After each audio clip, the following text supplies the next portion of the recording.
resurrection of the dead.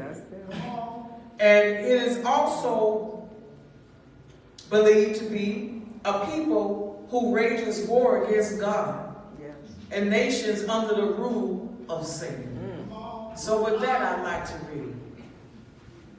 And they asked thee, talking about Prophet Muhammad, about your name, say, the prophet, I will recite to you of an account of him. Truly we established him in the land and granted him means of access to everything. Does that sound like somebody that we are familiar with? The rulers and the powers of America and Europe. The Caucasian white man, the skunk of the planet Earth. That's so Dulcinea, he followed the course until he reached this place of the setting sun, which is the west. And he found in it a people. And we said, oh, Dulcinea, either punish them or do him a benefit. And he said, as for him who is unjust, we shall chastise him, some pronoun we, and then he will be returned to his Lord, and he, God, will chastise him with an exemplary chastisement. Do we or do we not see the chastisement of Allah manifested in front of us today? Then he followed another course until he reached the land of the rising sun, and he found it rising on the people to whom had been given no shelter from it, meaning Africa. So it was, and we had full knowledge of what that skunk had. That's right. Until he reached a place between the two mountains, and the two mountains, in this sense, according to the footnotes, are already talking about two different powers on two different sides of the planet. And he found that on that side of them a people who can hardly understand the word. And according to the footnote, those people who could hardly understand the word were the Iranian people. So in the movie Stand Firm, a lot of it, in the documentary Stand Firm, a lot of it is referring to the minister's experience in Iran when they tried to say that he called for the children or the students in the University of Iran to call the chant, and that was a lie. But the minister said in that documentary, and I quote, some of our government leaders want to make peace with America, unfortunately at the expense of Iran. You cannot call America the great Satan and then sit down with Satan thinking that Satan is going to make peace. Come on. With you. He was a liar from the beginning, and he is a liar and a mischief maker now. So all praises due to Allah, because the Honorable Minister Louis Farrakhan is so in tune with the mind of God and the two backing him that he doesn't miss anything. Nothing. And it says in here, O God, and make thou do mischief in the land, may we then pay thee tribute on the condition that thou raise a barrier between us and them. So they're asking Dulcinea, this ruler, to pay tribute to an entity in order to make peace, which is what they were asking the Honorable Minister Louis Farrakhan to do. But Honorable Minister Louis Farrakhan told them the same thing that Jesus told some of the disciples. You render unto Caesar that which belongs to Caesar. And you render unto God that which is God. Because Farrakhan will never bow down to this enemy. And it is written in this section who he really is if you study it and if you look at it. So he has said in here that, and on that day, this is in verse, 95. That wherein my Lord has established me is better. So if only you will help me with strength of men, I will make a fortified barrier for you. That which is fortified is something that is a defensive, protective attack, from attack. And that which is a barrier is an obstacle that prevents movement or access. It's a law, a rule, or problem that makes something difficult or impossible to do. The strength that he's given our brothers, the fruit of Islam. in the truth of the teachings of who this devil is and the knowledge of God and self. That's our protective barrier, sisters. So don't think that these brothers are trying to put us down or suppress us. That's the image that our enemies want us to have. Right. These brothers will give a life and they will take a life for us and our nation. And that's something that we have to believe as a matter of fact. So he poured iron between these two mountains, and he poured molten brass over it so that they cannot climb it, nor will they be able to bore a hole in it to try to come through. But it further says that when the day of God's promise comes and is manifested, it's going to crumble. His truth, or rather his lies, is crumbling right in front of our face. That's right. That's right. And then the trumpet will be blown. And who is that trumpet? That trumpet. That trumpet is the Honorable Minister Louis Firth and the Honorable Elijah. I have to go and take my leave. But I want to bring before you a very powerful young student minister in our ranks, Brother Student Minister Landon Muhammad. Assalamu alaikum.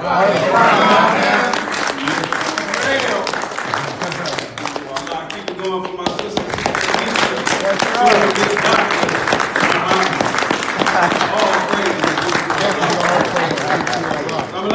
Oh man, y'all look good, y'all sound good. Man, give yourselves another round of applause. Starting off with the proper fashion in the name of Allah, the beneficent, the most merciful. I bear witness that there is no God but Allah, who came to us in the person of Master W.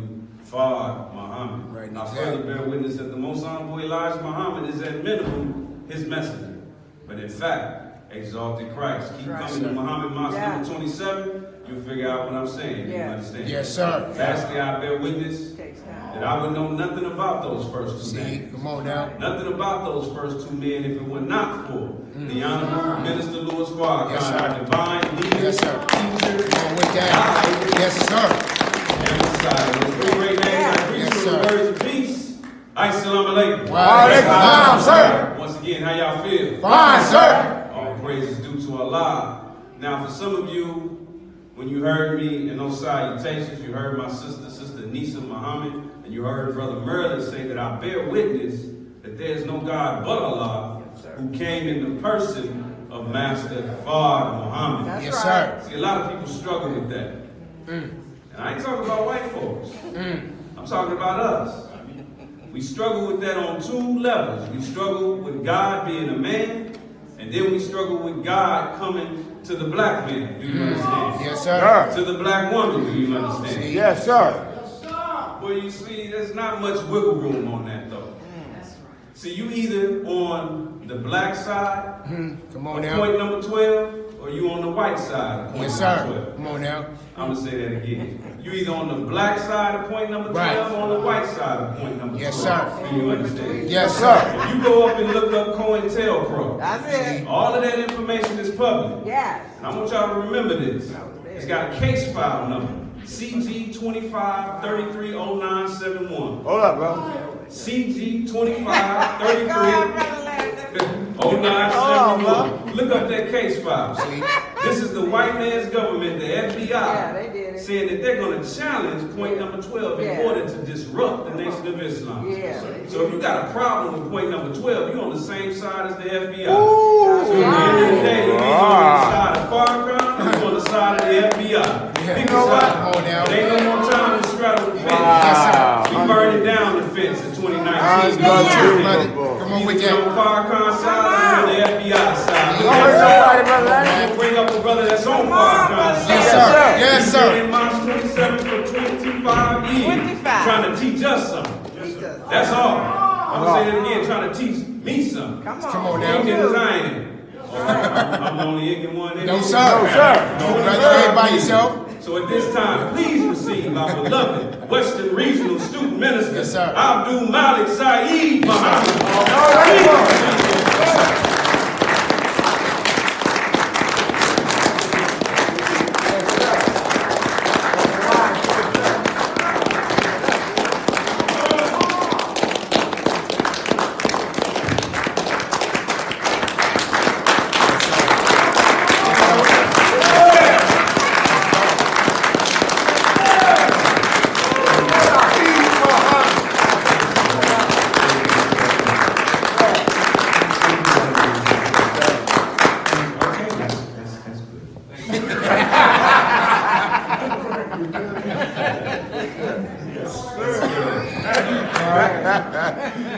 Wow. That's good, you know. Yes, because sir. we say all praise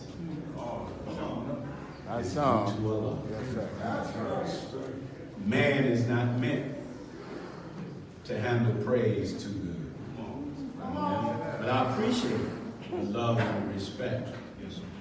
To kind of Good short teaching, good teaching. Good. before I get beside myself. Can I plug up my computer? Yes, sir. Absolutely. Yes, sir. Oh, I'm fired up today. All right. Come on with that fire. Yeah. Come on with that fire. Need hard. Hope y'all ain't scared. No, No, sir. We gonna see.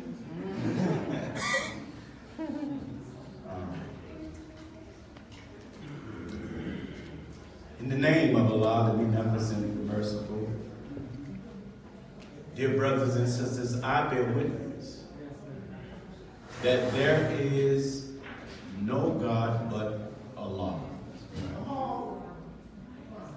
Not talking about a strange God.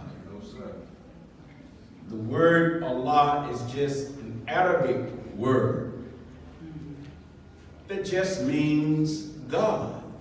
Yes, sir. Brothers and sisters, we cannot be stuck on stupid.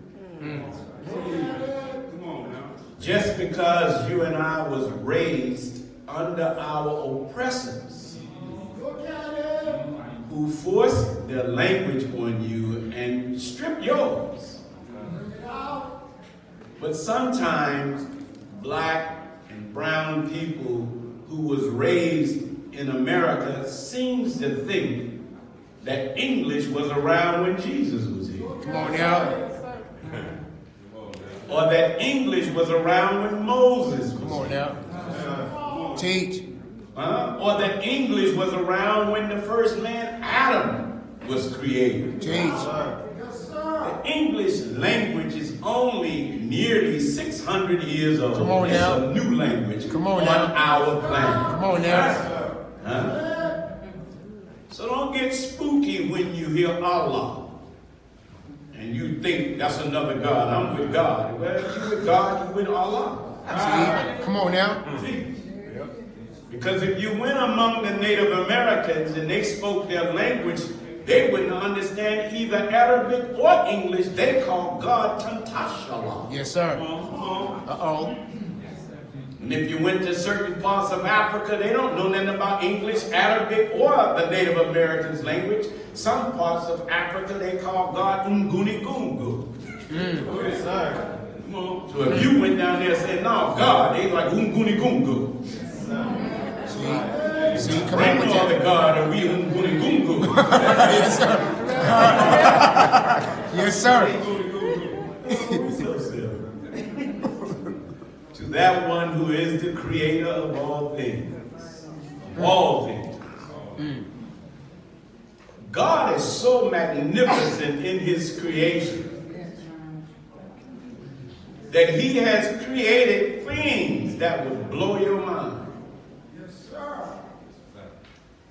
It's hard for God to, in his creation, to bring you into the knowledge of new things when you haven't studied what he's put in front of you. Yes, sir. We think that God, who is the creator of all things, for he's so magnificent that he would send from himself his prophets and his servants. And he sent them in a mighty line of divine. You and I on this planet should get familiar with how God operates. Yes, sir. You and I have to get familiar that God, every time a people is taken into slavery or is oppressed, Every time. every time, God always touched the womb of some woman from that people who is in pain. Come on now. And he brings forth a boy child and maybe even a girl child. That he would imprint or implant his spirit into the seed of that man in that moment. And that child is so spiritually coded that at the proper time, that child would awaken to its destiny. Y'all all right? Yes, sir. That's real, man. That's real. Yes, it is. Come on When with you that. cry out for justice when the white man won't listen, God hears you. Thank you. Yes, sir. Huh? Yes, sir. And he's going to send someone if he don't come himself. See? That's deep. That's what brought about Abraham. And after Abraham, he gave us Moses. And after they broke Moses' civilization by 300 years, God sent Jesus, who was a perfect reflection that man can become one with God.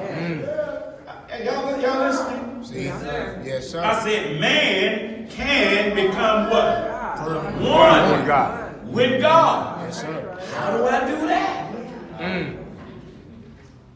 You have to submit your will totally. That's the only way.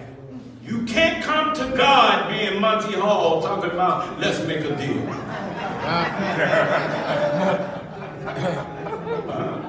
God ain't some cheap Negro you run into the streets. He ain't bartering with you. God wants us to know if you want to get up into my mind, you have to submit totally to do my will, and I will bring you in stages and degrees closer to me. I will find you a Negro, but by the time you get to me, you'll be a God. Yes, sir. I thank Allah for Muhammad. White people all over the world got us scared of the word Muhammad and Muslim. Right. I wonder why. It's a good question. The whole world is shook up because of this word Islam. Yes, sir. Yes, sir. When I say the whole world, I'm talking about the world of Caucasians, because people of color ain't got no world See? yet. Come on now. You in somebody else's world. Yes, sir. Speak the truth. That's right. That's real. That's It is. real. Is what it is. No. One of y'all said, I got a world. Where is it? Where is it? Where is your world? Yes, question. sir. Yeah. Buddy. Where's the Native American? Ask him, where is your world? See? Kimosabi took it Come on now. and put me on a reservation. They kicked our butt. Sure did. Huh? Ask the Chinese, where is your world? We don't have one. Ask the Vietnamese, ask the Korean, where is their world? They don't have one. For the Bible in the book of Revelation say, when the white horse went out, it went out to conquering and to conquer. Yes. Huh? Yeah. It also reads that wherever that white or pale horse went, hell followed it. Absolutely. And you have to bear witness. And white theologians and white historians, they can't argue with the nation when we run their history by them. They have to agree. They just want us to be quiet. Yeah, they want you to be quiet. When I asked them, is it true that everywhere Caucasians went after you left Europe, you went stealing, robbing, Killing. huh? You went to other countries that wasn't yours, took them, and claimed it as yours and called the original inhabitant alien. Right. When you are the real alien. Come on now. Is it true? And white historians have to bear me witness. Brother Muhammad, you are right. We have, everywhere we have gone, we have tore up this planet. We never left nothing in its original state. And every people we conquered, not only did we change their identity, we changed their religion.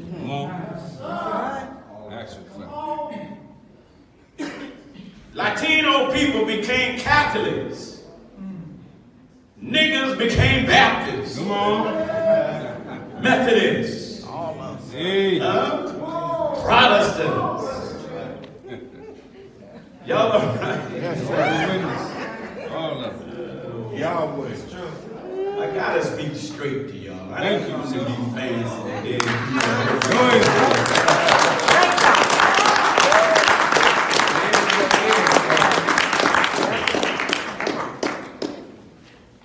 They took our names, our language, and our culture.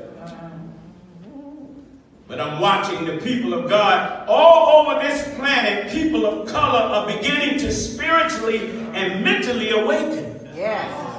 I see that. So thank you, Allah, for Muhammad and this religion. This religion called Islam is one of the religions that our ancestors in slavery were singing about. Come on. When the Caucasians would not even allow us to read, I asked these white people. You got it. You got it. Come on. Why was it so important that you refuse to allow us to read? What's in reading that you know will keep you from making us a slave? Think about it. Why wouldn't you let us read? Why did you take our names? Why did you take our language? Why did you take our culture and download the virus of your culture into us?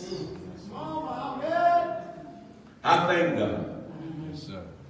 I thank him for even allowing this to happen. Yes, sir. Because God was out to prove to Shaitan or Satan and the devil that no matter what you do to my people, you can never destroy me in their soul. You can fool their conscious mind. Come on. Teach. I'm so into the black man, the brown man, and the red man, and the yellow man. I'm so into them that I lie at their soul, and you can't erase their soul. Ah. Go ahead.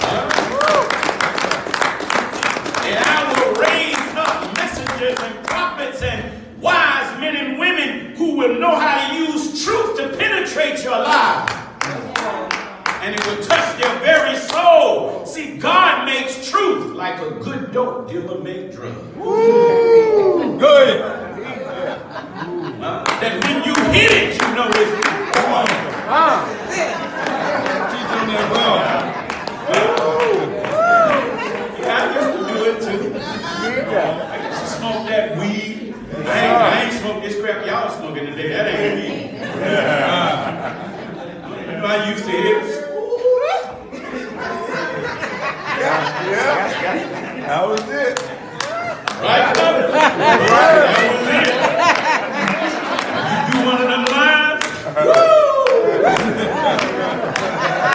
Got the ball right. See, truth is like that. Yes. Right. Even if you've never heard the teachings of the Honorable Elijah Muhammad, when it hits you, your soul said, That part. I always knew it was more to me than what I've been taught. See, the teachings is like a drill, man. It drills through the bull crap because it want to touch the goal of your spirit. Baby spider plane. I thank Allah. Sir. All praises to Allah. I thank him for coming in the person of Master Fard Muhammad. Yes, sir. We in the nation of Islam have been taught the secret of God is no longer a secret. That's right. Come on. That God is a man. Period. I'm going to say it again. God is a man. He's not a spirit. He's not a spook. He's not some energy pulsating somewhere. Yes, sir. He's energy inside of a man who can think. Go ahead. Go ahead. Teach. Drill. Lost you. Yeah. No, for real. If he's not a man, then stop calling him in the scriptures he. Ah. Right now. Call him it. Yeah. Do not give God personal pronouns if he's not a person. Teach.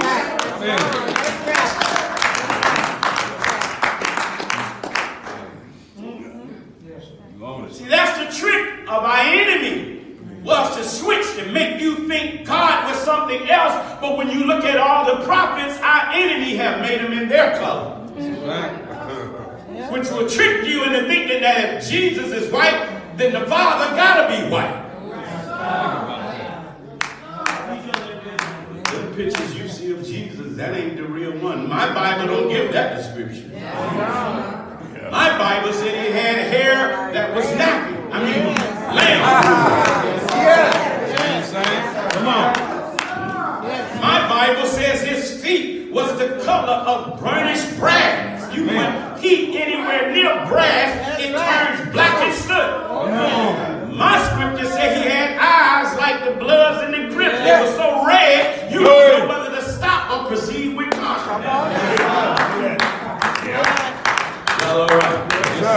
Thank you, Master Father Muhammad, for coming to the oppressed black man, brown man, and red man in America, and you raised for us a Georgia-born black man. That's right. I'm happy, brother and sister. Yes, sir. I'm happy because when I go to Japan, Yes, sir. and the Japanese show me their deity, I bow because they look like them. That's a fact. I went to China. You go to Tibet, and the brothers be walking around in the wooden shoes and say, follow me. And they show me their deity, it look like them. That's a fact. We are the only ethnic group that have a deity that look like the people that enslaved us. Wow.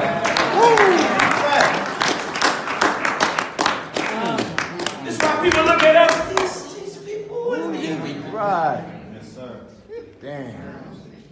going around with a false image of Jesus so that when the real Jesus comes, you'll deny him. Wow. He's going to look like you. He's going to come out of the hood like you.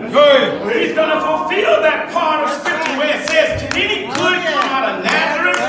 Nazareth during the days of Jesus was like the jungle is in L.A.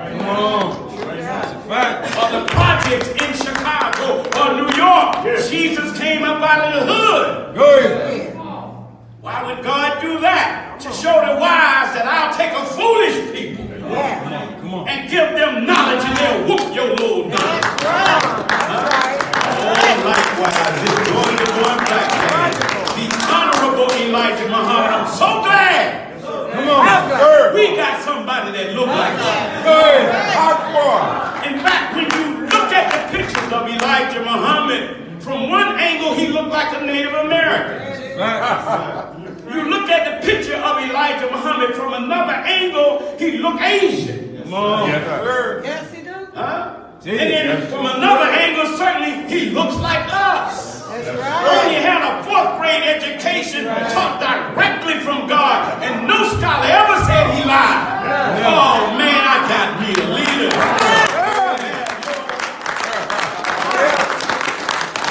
Look, this man Elijah Muhammad was so wild that God used his mind like he used the womb of a woman. He impregnated the mind of Elijah Muhammad with only a 4th grade education, and from his mind he could give birth to a son. Come on now. That's a fact. Come on. And he birthed a son that would rule like a rod of iron. I'm talking about Farrakhan. Farrakhan can't be big. He can't be bought. And these white folks know they can't be. They know it. They know it. Sound like you worship Farrakhan. No, I don't. Come on. But he is my Lord. Come on. Come on. Make it I plain. don't know what he is to you. Make it He's plain. my Lord. Yeah. See, that point right there. Shut up, fool. Oh, yeah. You can accept a cracker as your Lord. Wow. Let me have one black. That's mine. Wow. And I'll put my Lord up against your Lord. See? That's right. That's right. I'm about to lead this meeting. That's right. Yeah, but you'll take your black butt over to London Come on. and kiss the hand of white people that call themselves Lord this and Lord that.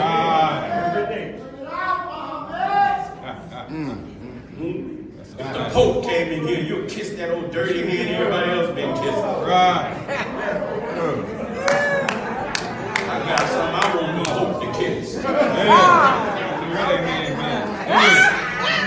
know what I it didn't is. say nothing. That's your thing. I'm gonna have him kiss my hand.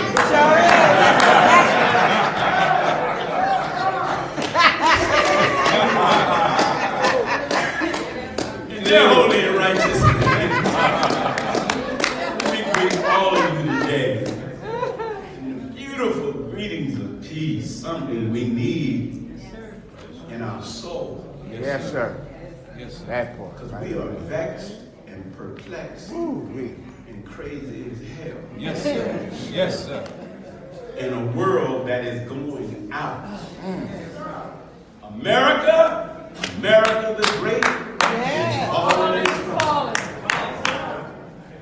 When you see Satan casting out Satan, how then can his kingdom stand? America is in upheaval. Yes, it is. The Roman authorities are vexed. And Republicans and Democrats is banging now. Yes, they are. Blue and red. Teach. That's right, brother. The blue and the red. Come on. I've been telling these Bloods and Crips, you ain't the original gangsters. Ah. Them ain't even your colors. That's right. You know, it was at a time in Rome when the Rome was in political upheaval is when they arrested Jesus. That is a sign of a Jesus at the end of the rule of Caucasian people who happens to be the Honorable Minister Louis Farrakhan. You can take it, leave it alone. You don't have another black leader like Louis Farrakhan. None. Not now. None. Now. You can make him ordinary if you want to. Be my guest. But he ain't ordinary. He's extraordinary. Whatever he say, it comes to pass. Why would you question him when the wisest Caucasians won't even question him? Think about that. You a Negro from the hood. What kind of questions you gonna ask Farrakhan? Right. Go ahead. So, how y'all doing? Fine, sir. Assalamu alaikum. Why they fine, Listen, man, I'm just lit today. Yes, sir. What I was you should try smoking the teachings of the Honorable Elijah Muhammad. You got it now. You chemists, snort the teachings. Because when you breathe in the teachings, man, it gives you life, and it gives you life more abundantly. Once you breathe in the teachings and it inspires you, it makes you put down the reefer, put down the alcohol, because that's taken away from your life. Yes, sir. When you snort the teachings, it brings you into present time. It brings you away from the stratosphere that cocaine and liquor done put you in. When you get high in Satan's world, you think you are relaxed. You're dying. And you're lying. That's a fact. That's a fact. No, but this I relax. No. You're dying. Oh my God. I relax when I smoke a cigarette. Yeah, you do. Well, what is your lungs doing? Chaos. Come on. Teach. Got quiet. Yes, sir. So, brothers and sisters, I'm honored that this man called the Honorable Minister Louis Farrakhan has allowed me to help him in his laboratory of work. Yes, sir. Because the resurrection work given to the Honorable Elijah Muhammad is the hardest job ever given to any human being in the annals of history. That's right. That's right. So right. You cannot help black people by liking them. Teach. A I'm gonna say that again. Please, sir. You seen us lately? My God. Man. We so crazy the pigeons won't even fly around. You cannot help black people with some false vision that you're going to be somebody's black leader. Right. Oh, us? Talking about even inside the Nation of Islam. Come on. Oh, yeah. Because the things that bothered us in that world, we done brought it into mine. We ain't there yet. We just, the nation is a bathtub. Yes, sir. But how much dirt have you and I got off of ourselves? Good teacher. That question right there. Good teacher. That's right. Have you erased the dirt of suspicion? Understand. Hatred That's right. of yourself. Since you can't trust yourself, it's hard to trust anybody else. Man. That's real. I don't trust nobody. Yeah, I know why. Why? Teach you good. Because you lie to yourself all the time. Oh. You break your own promises. Wow. Wow. New Year's resolution, stop. Don't even start because you're lying.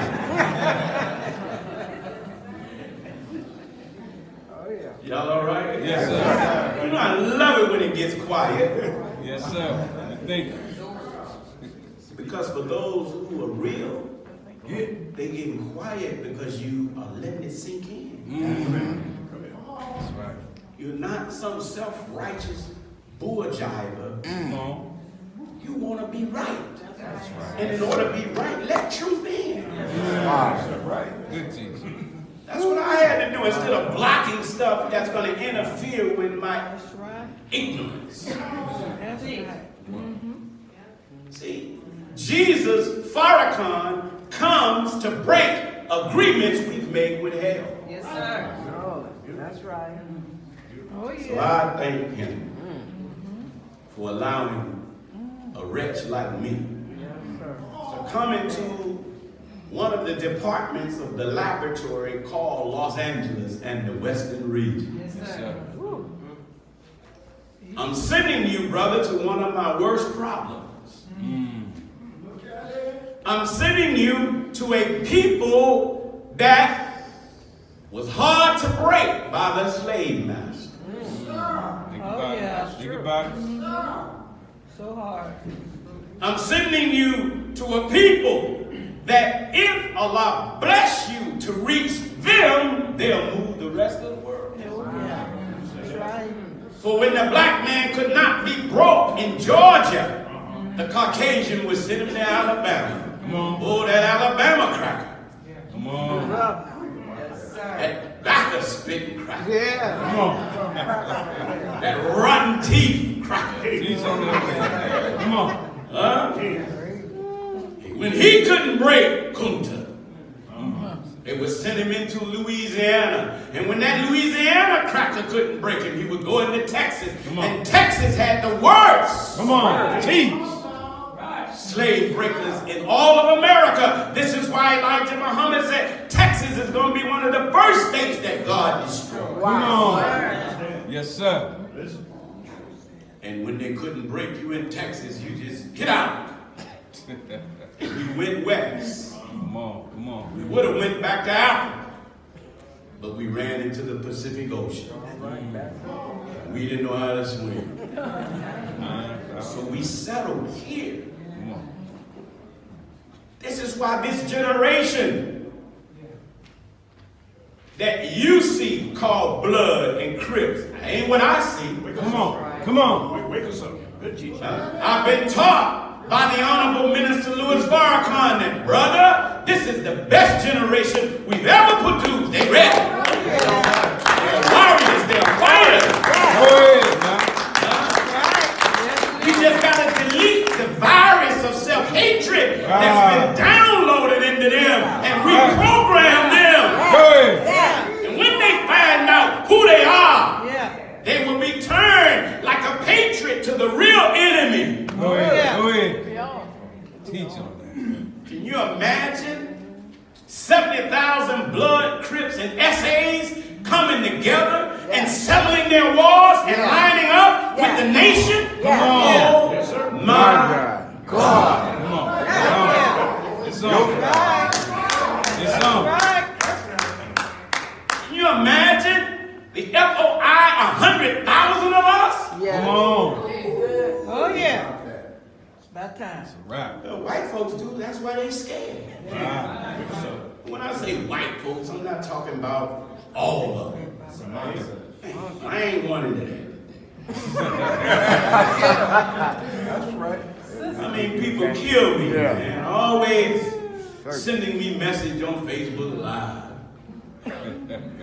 Is there some good white people? I'm gonna get that out of the way now. Yeah.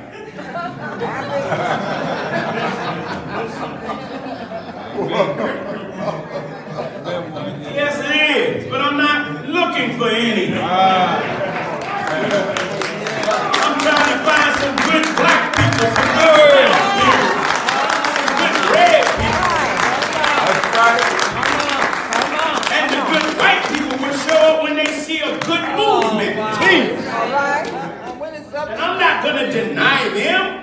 My leader have taught me, brother, if they offer a glass of water to help the Nation of Islam, accept it. Because their reward will be with their Lord. Anybody that help us is going to be blessed. Anybody that curse us is going to be cursed. Man,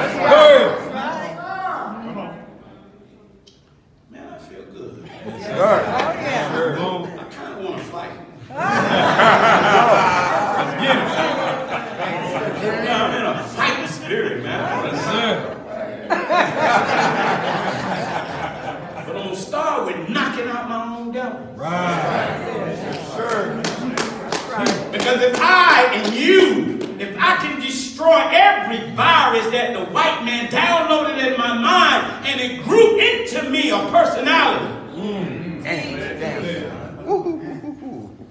If I can knock that out of my mind and become totally me. And stop going in and out of personalities depending on the circumstance that I'm dealing with.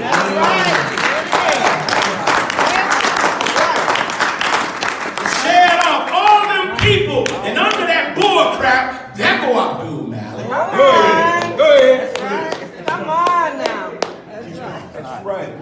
When he show up, he's been peeled and washed and cleansed so beautifully. And he's so clean he can't be hurt. Oh, yeah.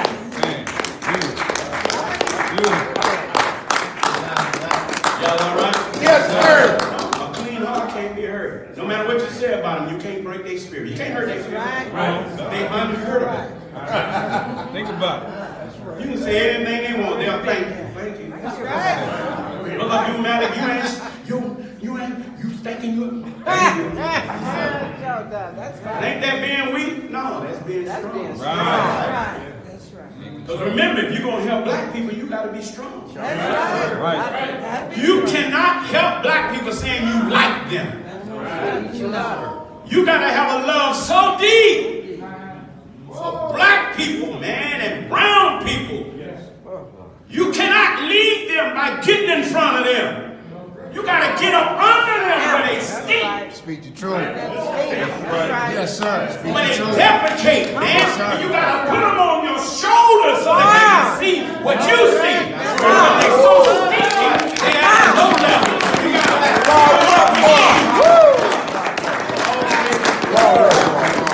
stop trying to be a leader of black and brown people and just go serve them. That's right.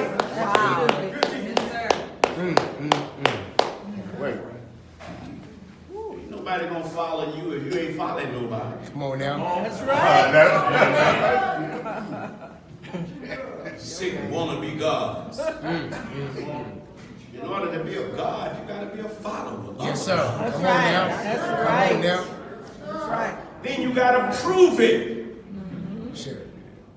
You can't prove it with your mouth. Yes, sir. Yes, sir. That's right. A tree is not known by the mouth they speak. Come on now. or the pictures you take. That's right. Watch out. That's right. Huh? Yeah, that's right. Or the entertainers you hang around. Yes, sir. Speak the truth. That is so true. That'll impress a fool. You can say that again. But go among the streets and see if they're impressed with your behind. Come on now. Go down Figueroa and get with them sisters who done had the hell beat out of them by pimps. You want to impress me? Turn her. Ooh. Come on now. Turn her, Mr. Leader. In fact, why ain't you hanging out down there? Hold on now. I see why the minister said, don't let me catch you in Hollywood, brother. Because Hollywood is the place where the white man has created false idols. Yes, sir. And as Malcolm said in the day, he said, entertainers cannot be black leaders. No. But the white man would run to them because he'd give them money and try to make them get in the place of Farrakhan. An entertainer can only lead the people to the slave master. That's all. Fill their pockets. Because the entertainers, they belong to Sony, they belong to Interscope. Come on now. They belong to Warner Brothers. Yes, sir. Hands, nigga. Come on now. Farrakhan saying drill. Yes, sir.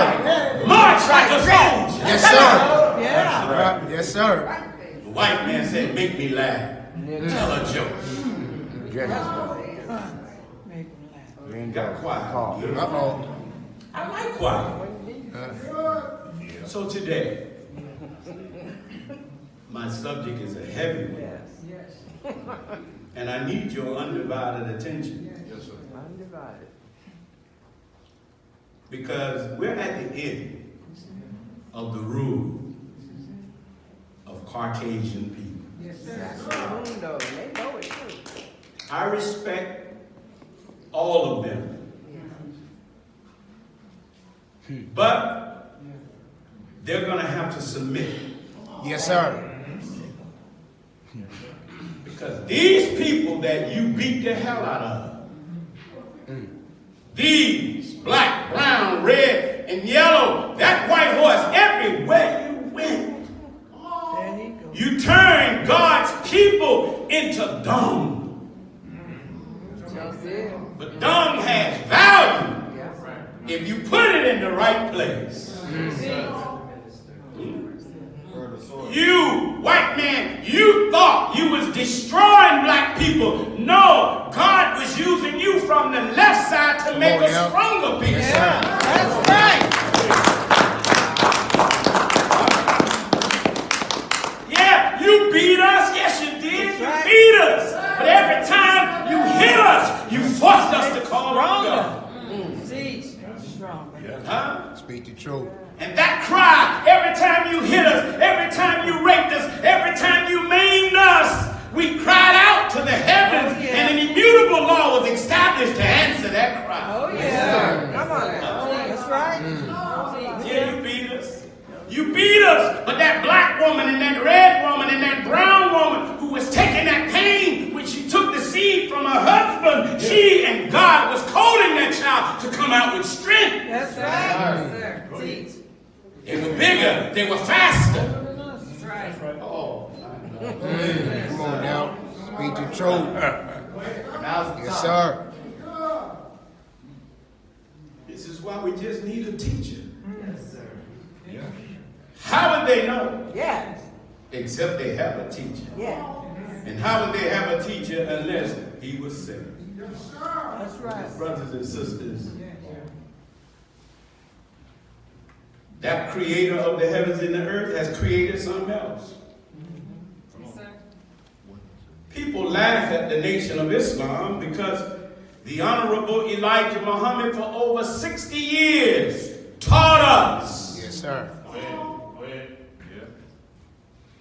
about what this country and other country call UFOs. Yes, sir. I gotta come with it.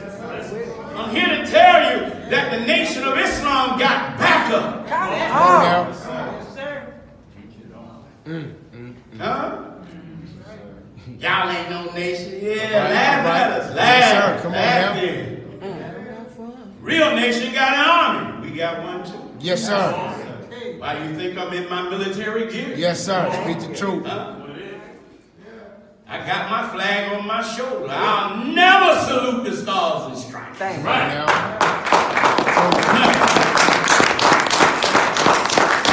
I will honor the American flag as I will the German and the Russian flag. I'm just glad I got one. See, that's the truth. Yeah, that's right.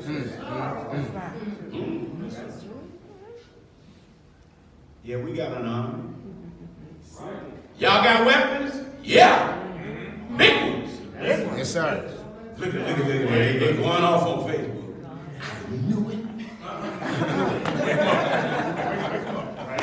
I didn't tell you what the weapon was. See, come on now. Come on now. Let me tell you how daring our God is. And his name is Master Fard Muhammad. Yes, sir. With him alive is Elijah Muhammad. Yes, sir. Allah. Yes, sir. You can take it or leave it alone. Yes, sir. He's so powerful, he can tune in to the thinking of the people. Oh, yeah. Oh, yeah. What is your weapon? Truth Yes, is sir. the weapon of the Nation of Islam. No member in the nation can own a pistol, a rifle, or a gun. I'm going to say that again. All of you who believe in your gun. Not in here. See? We believe so strongly in what Master Fard Muhammad taught us that if you point a gun at me, I believe it won't even go off. That's what I believe. Yep. If it go off, still praise be to Allah. All praise be to Allah. That's right.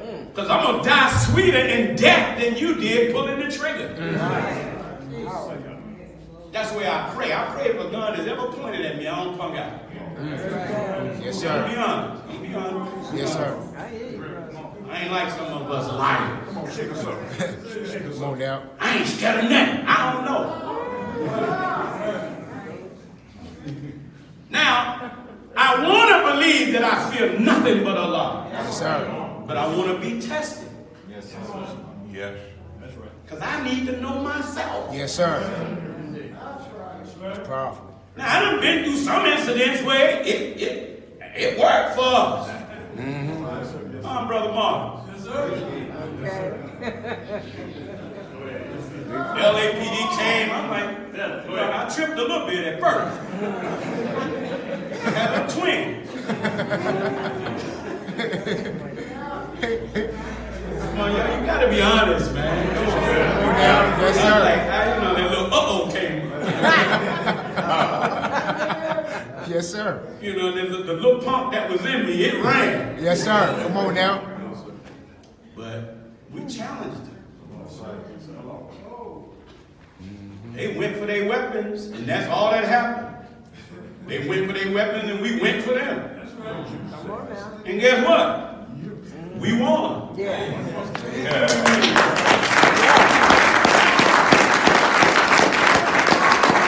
was in riots, they ran.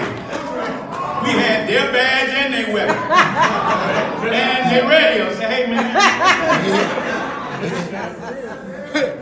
I said to myself, Allah is God. Allah is God. Yes, sir. See, some of you new brothers ain't been battle testing yet. See? Did you good? That's right. Why you should go out with the final call newspaper? Yes, sir. What would you have? Battle testing. Yep. You're never going to be left alone on just saying you believe. And you ain't been tried. When those prior to 75 was tried tougher than we were. Let me get to myself. I want to acquaint you with it's not a hard subject because people are waking up that there's something else in the world more powerful than the white man. His technology is limited. There's technology in the world. I'm not talking about from no other planet.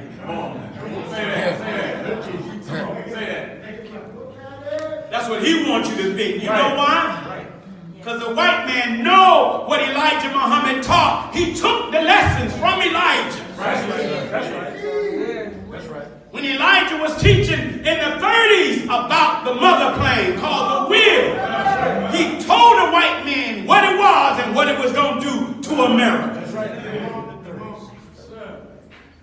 I want to acquaint you with that today, so we're going to go right into it. I got a video that is the basis.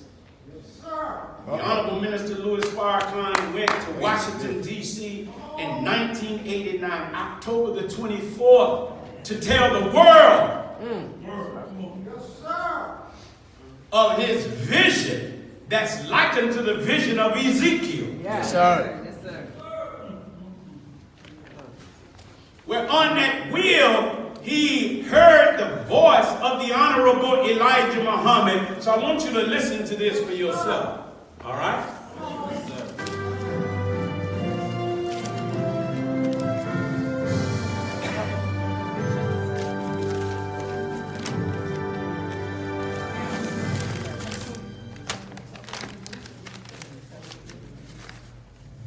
So in calling this press conference, I'm calling you because of the serious nature of the announcement that I'm about to make. An announcement on which hangs the future of this nation, its leaders, and the people of America. This is not the usual press conference, though I realize that you may only be able to use a very small portion of what I say if you choose to use it at all. However, I would hope that you record everything that I say, that it may bear a record either for or against you and me. It is written in the book of Ezekiel, when I say unto the wicked, you shall surely die, and you give him not warning, nor speak to warn the wicked from his wicked way, to save his life. The same wicked man shall die in his iniquity, but his blood will I require at your hand. But if you warn the wicked, and he turn not from his wickedness, nor from his wicked way, he shall die in his iniquity, but you have delivered your soul. It is in this spirit that I make this announcement. In a tiny town in Mexico called Tepoztlan, there is a mountain on top of which is the ruins of a temple dedicated to Quetzalcoatl, the Christ figure of Central and South America. A mountain which I've climbed several times. However, on the night of September the 17th, 1985, I was carried up on that mountain in a vision with a few friends of mine. As we reached the top of the mountain, a wheel, or what you call an unidentified flying object, appeared at the side of the mountain, and I was called from the wheel to come up into the wheel. 3 metal legs appeared from the wheel, giving me the impression that it was going to land, but it never came over the mountain. Being somewhat afraid, I called to the members of my party to come with me, but a voice from the wheel spoke, saying, "Not them, just you."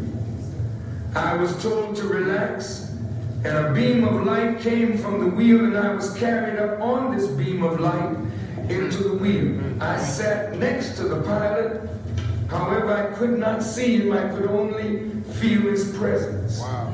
As the wheel lifted off from the side of the mountain, moving at a terrific speed, I knew I was being transported to the mother wheel or the mother plane, which is a human-built planet a half a mile by a half a mile, which the Honorable Elijah Muhammad taught us of for over 60 years.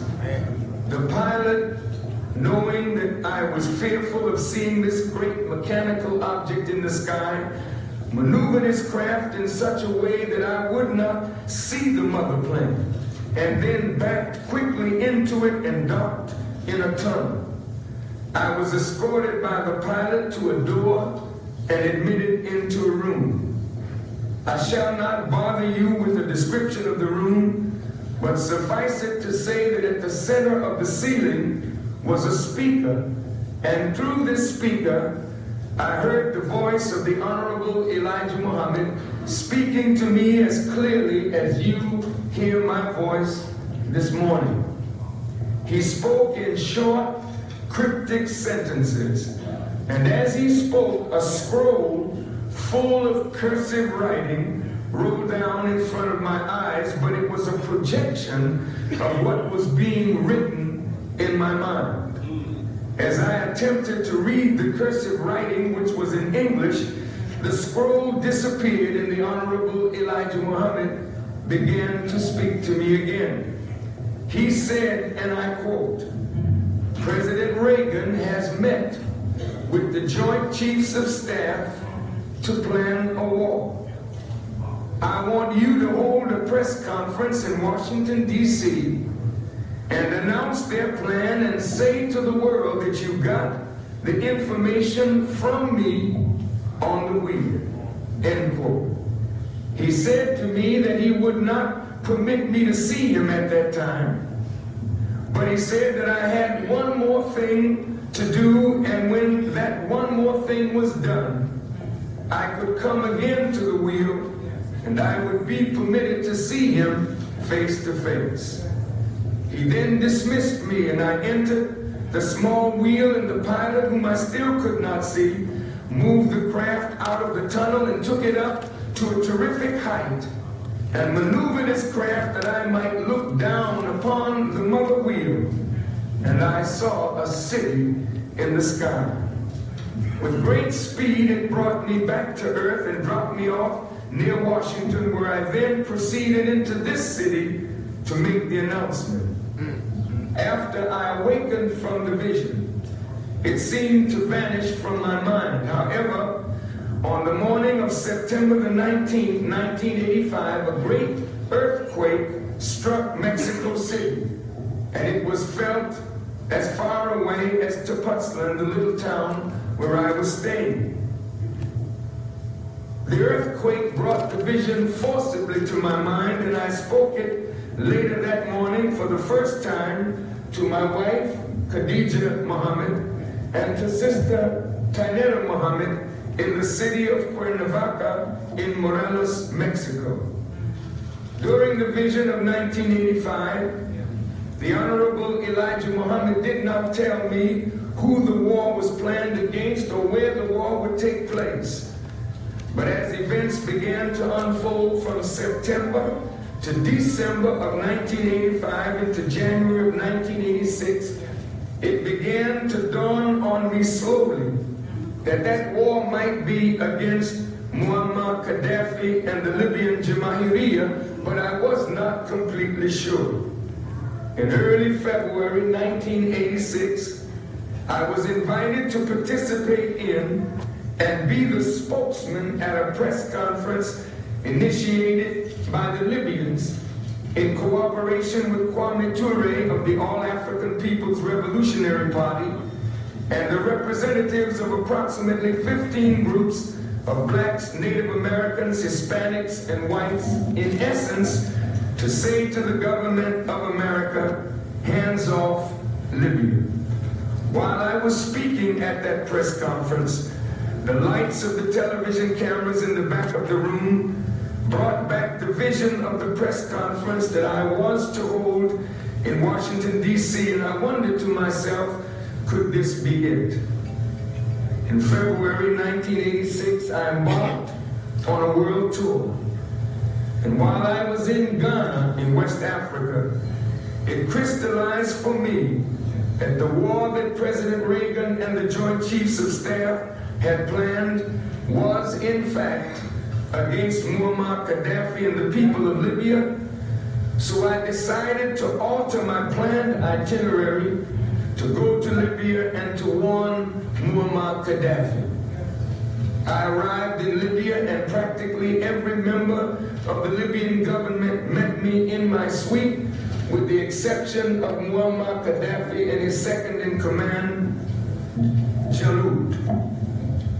I spoke to them and they went speedily away from my room. I expect they went to see Muammar Gaddafi. But from Tripoli, speaking before the representatives of approximately 80 nations, I repeated this vision publicly, sending back to the United States a warning to President Reagan and then Secretary of State George Shultz.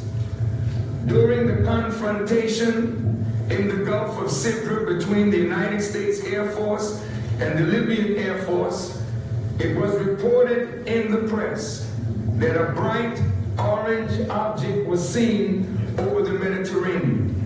The wheel was in fact present, and it interfered with the highly sensitive electronic equipment of the aircraft carrier that was in the Gulf of Sidra, forcing it to return to Florida for repairs.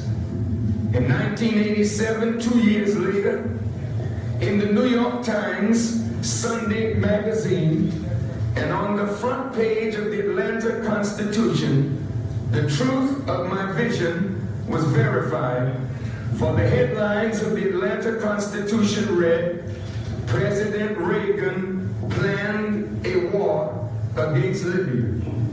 In the article which followed, the exact words that the Honorable Elijah Muhammad spoke to me from the wheel were found, that the President had met with the Joint Chiefs of Staff and planned a war against Libya in the early part of September 1985.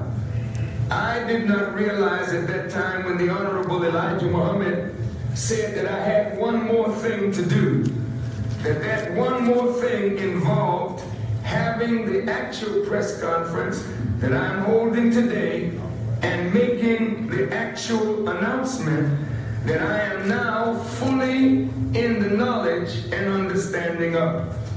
The reason that the Honorable Elijah Muhammad did not tell me who the President and the Joint Chiefs of Staff had planned the war against was because Muammar Gaddafi, the Muslim revolutionary leader, and the small nation of Libya was only to serve as a sign of an even more significant and consequential event which was to come several years later.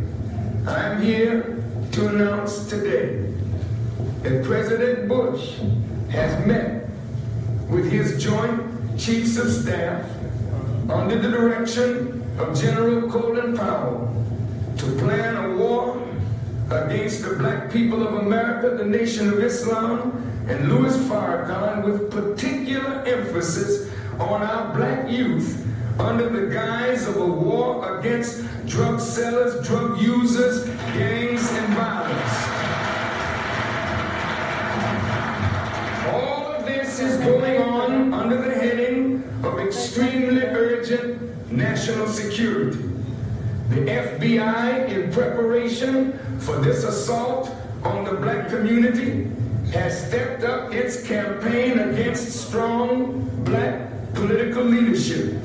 The FBI is using dirty tactics under the guise of flushing out corrupt politicians to malign and besmirch the good name of many of our strong fighters for justice, threatening them with indictments or casting them into prison. With other weaker leaders, the government has already promised them wealth and nearness to the centers of power, and to be in their councils in exchange for their being silent when the actual attack comes.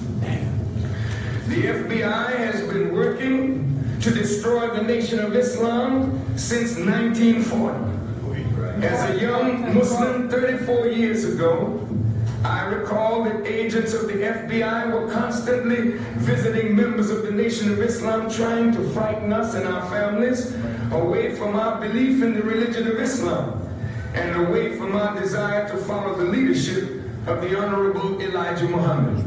Now it is well documented through the Senate subcommittee hearings on the counterintelligence program of the United States government under J. Edgar Hoover, and through information that we have received under the Freedom of Information Act, that the government of the United States, the Justice Department, and the FBI, in the name of fighting communism, and in the name of preventing a Messiah from rising among black people who would unite us, and in the name of protecting the existing social and political order, use taxpayers' dollars to employ every dirty trick that was ever used in overthrowing foreign governments deemed to be the enemies of the United States, to overthrow and to undermine all black leaders and black organizations in the United States.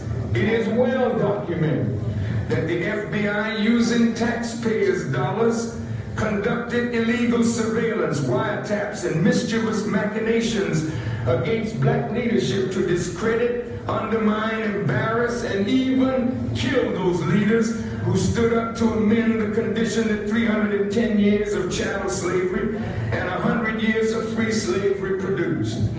That which the FBI has done against the Honorable Elijah Muhammad, the Nation of Islam, black leaders, and black organizations, again, is well. It is to say the truth. Now, brothers and sisters, over the next coming weeks, you're going to see this unfold. This was in 1989, where the minister first let the world know that he was given this message by the Honorable Elijah Muhammad on that which this government called UFOs. Now, before you try to say the nation is crazy, Come on. I'm about to just show you the next video on what happened immediately after the minister gave this press conference. Watch what happened in Washington, D.C. Immediately. Watch.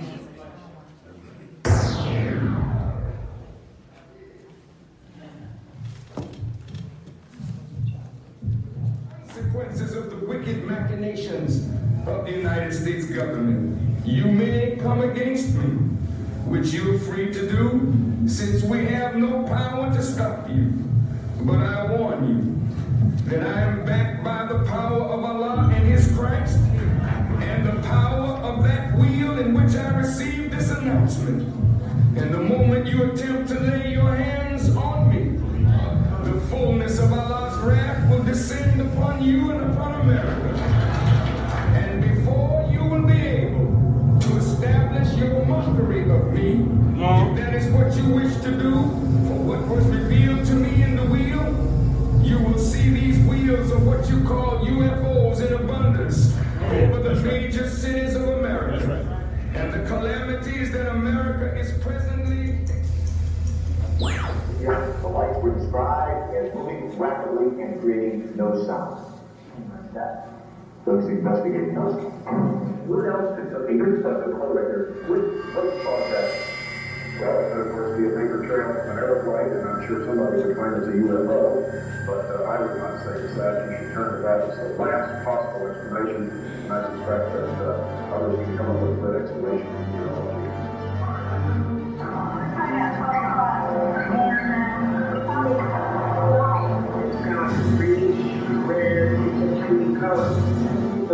Well, there were two separate instances. Tonight we saw had nothing to do with last night. Hundreds of millions of dollars to identify just what and just who is in outer space. They watch parties all over the county, and every night out on the county roads, we've had hundreds of people out there watching. Despite the skeptics and official denial, there are more and more sightings of UFOs, and with the help of sophisticated new instruments, more and more evidence confirming those sightings. I don't care how much degree you have, you can't defeat what I have. All you can do Go ahead.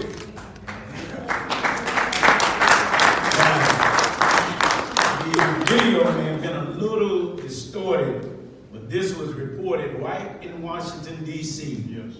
That's right. After the minister made his announcement. That's right. Go ahead. Go ahead. Now, even more commonly, these UFOs are beginning to appear over America and other countries like we've never seen before. Right. Pay attention to this next video.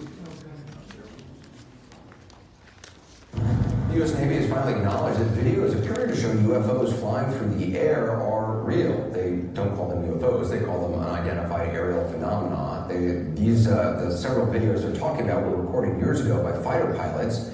Then in 2017, they were made public by the New York Times. More now from our Randy Kay.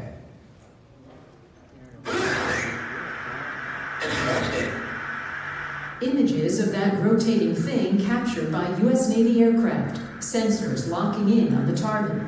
Commander David Fravor saw it firsthand during a training mission, describing it like a 40-foot-long tic-tac, maneuvering rapidly and changing direction. As we both looked out the right side of our airplane, we saw a disturbance in the water and a white object, oblong, pointing north. The object was first sighted in 2004, then similar objects again in 2015. Footage of the sightings, declassified by the military, weren't made public until December 2017 by the New York Times and a group that researches UFOs.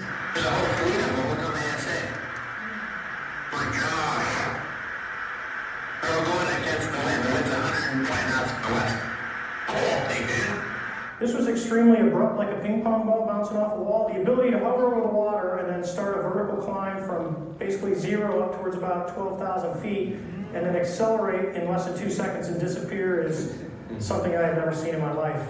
The Navy says it still doesn't know what the objects are, and officials aren't speculating. A Navy spokesman simply confirming to CNN the objects seen in the various clips are unidentified aerial phenomena, or UAPs.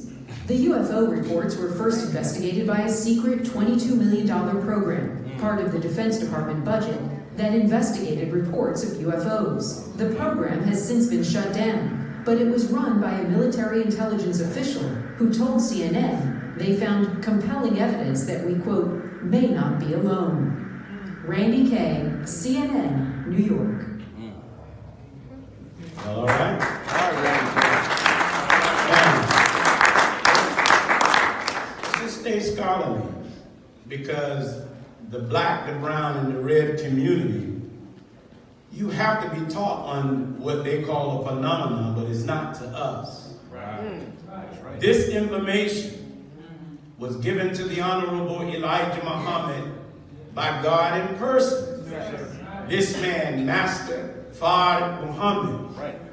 We were taught that this wheel is a half mile by a half mile. It's a city in the sky, and I'm going to give you biblical scriptures that bears witness to this.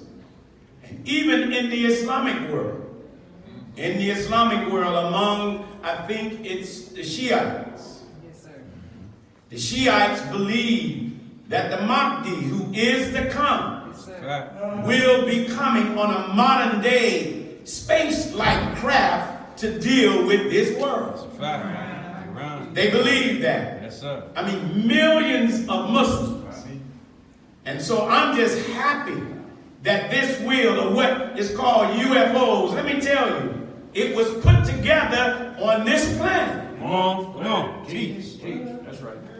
The money that Master Farad Muhammad paid and the metals that was used is not even known to this world. Come on, say that. That's right. Go ahead. It was built on an island right outside of Japan. Yes, sir. Yes, sir. And it went up in 1929, the same year the stock market crashed, the wheel went up. Yeah. Think about that. It was seen in a vision by Ezekiel. So we're going to go into all of that. I just need you to hang with me a couple of weeks. Yes, sir. Yes, sir. We're going to show you that since 1989, that attack that the minister said that the White House and this government was planning on black men, I'm going to show you how many of us have been decimated since that announcement. Decimated. So we want to go into this scripture. in the book of Exodus. Book of what? Exodus. Write this down, Exodus 13, verses 21 and 22. Let's just listen to the words and see if this could be. Where it is written, and the Lord went before them by day in a pillar of a cloud to lead them the way, and by night in a pillar of fire to give them light to go by day and night. He took not away the pillar of the cloud by day, nor the pillar of fire by night from before the people. These wheels, in the daytime, when you listen and at people who have seen them say, it looks like a cloud. And in the upcoming weeks, I'm going to show you some extraordinary footage of these wheels. It's rolling over countries and it looked like fire. And then I'm going to go into the book of Ezekiel and show you how Ezekiel gave an explanation of the wheel moving in a cloud but looked like lightning was flashing. Just bear with us, all right?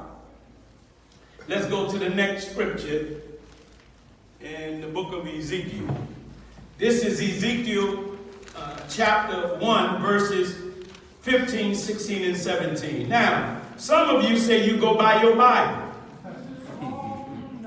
Now, don't throw it away now. I want you to pick it up and open it. Now, I don't care which translation you get, because there's so many. Right. But look at what Ezekiel said in the first chapter of the book of Ezekiel. Now, as I beheld the living creatures, behold, one wheel, one what? Wheel. Upon the earth by the living creatures with his four faces. The appearance of the wheels and their works was like unto the color of beryl. And the four had one likeness, and their appearance and their work was as it were a wheel in the middle of a wheel. When they went upon the four sides, and they turned not when they went. What did that pilot say? He said they travel in any direction. It stops on a dime, and it can move in four directions. That's what he said. That's what he said. Ooh, that's right. Now I'm going to go into the Seventh-day Adventist Bible. Yeah, they got one too. Come on. Listen at how it reads in the Seventh-day Adventist Bible. Same verse, chapter 1, verse 15. This is how it sounds in their book. As I looked and saw a wheel which touched the ground under each creature. Each wheel glistened like a precious stone, and another wheel intersecting in at right angles. This way, each set of intersecting wheels could move in any one of the four directions for being any way they face. The rims of the wheels were huge and were covered with eyes which represented wisdom. When the beings, they don't call them creatures in this Bible, they say when the beings move, the wheels move. And when the beings rose up from the earth, so did the wheel. Wherever the Holy Spirit told the beings to go, they would go, and so the wheels would go with them. Because the power of the wheel was in the spirit of him who led the wheel. Wow. Man. When the beings moved, the wheels moved. When the beings stopped, the wheels stopped. When the beings went up, so did the wheels. The beings and the wheels functioned as one, for the beings controlled the wheels. And the wheels were here to destroy the enemies of them who were in exile. Come on. To destroy who? The enemies. Of those in what? Exile. What are you? Exile. Man. Go look up the word exile. Come on. Exile means a people or a person who have been extracted from their country and are now residing in another country. Fact. Are you in exile? Yes, sir. But these wheels are supposed to destroy your enemy. Come on. Teach. Yeah. Thank you, sisters. That's what I'm talking about. Me too.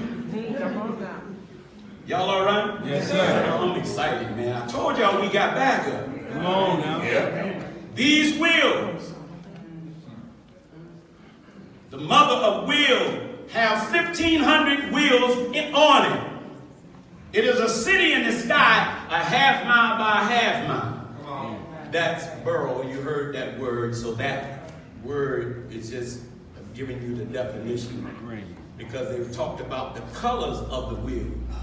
And the Honorable Minister Louis Farrakhan said it changes colors, red, blue, green.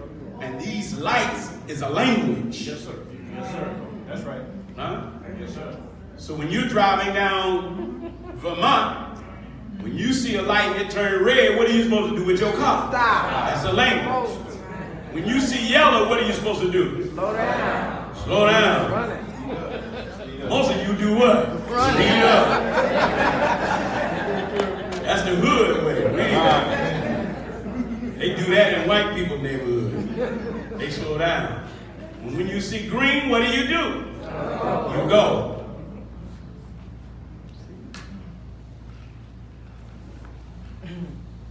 Now we're going to go to the next scripture. Ezekiel 18. I read it out of the Seventh-day Adventist, but look at what King James said. As for their wings, they were so high that they were dreadful. And their wings were full of eyes round about them four. And when the living creatures went, the wheels went by them. And when the living creatures were lifted up from the earth, the wheels were lifted up. Whithersoever, meaning wheresoever, wherever they go. The spirit was to go, they went. Thither was their spirit to go. And the wheels were lifted up over against them. For the spirit of the living creatures was in the wheels. When those went, these went. And when those stood, these stood. And when those were lifted up from the earth, the wheels were lifted up over against them. For the spirit of the living creatures was in the wheels. Come on. Let's go to the next. This is what the minister was teaching on. Now let's go to Ezekiel 10, and then I'm going to read it out of the Seventh-day Adventist Bible. Listen at Ezekiel 10, verses 9 through 13. And when I looked, behold, the four wheels by the cherubims, one wheel by one cherub, and another wheel by another cherub. And the appearance of the wheels was as the color of beryl stone. And as for the appearance, they four had one likeness, as if a wheel had been in the midst of a wheel. When they went upon their four sides. They turned not as they went, but to the place whither they had looked, they followed it. They turned not as they went. And their whole body, and their backs, and their hands, and their wings, and the wheels were full of eyes round about, even the wheels that they four had. As for the wheels, it was cried unto them in my hearing, O wheel. Listen at this.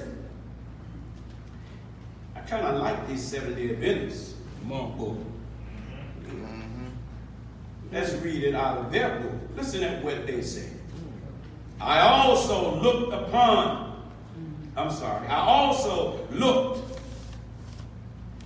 and I also took another look at the wheels. One pair of intersecting wheels was underneath each being. And each set of wheels sparkled like a diamond in the sun. Each of the four pairs of intersecting wheels were alike. one wheel intersecting another. See, they use him for, I'm going to show you, where in Arizona, the Air Force clocked 60 wheels traveling in pairs of 4. Yes, sir. Yes, sir. That's coming. As the wheels moved, they would go in whatever direction the beings wanted them to go. The 4 living beings and the wheels could move straight ahead in any direction without having to turn. Wow. Ain't that what their pilot said? That's what he said. Yep.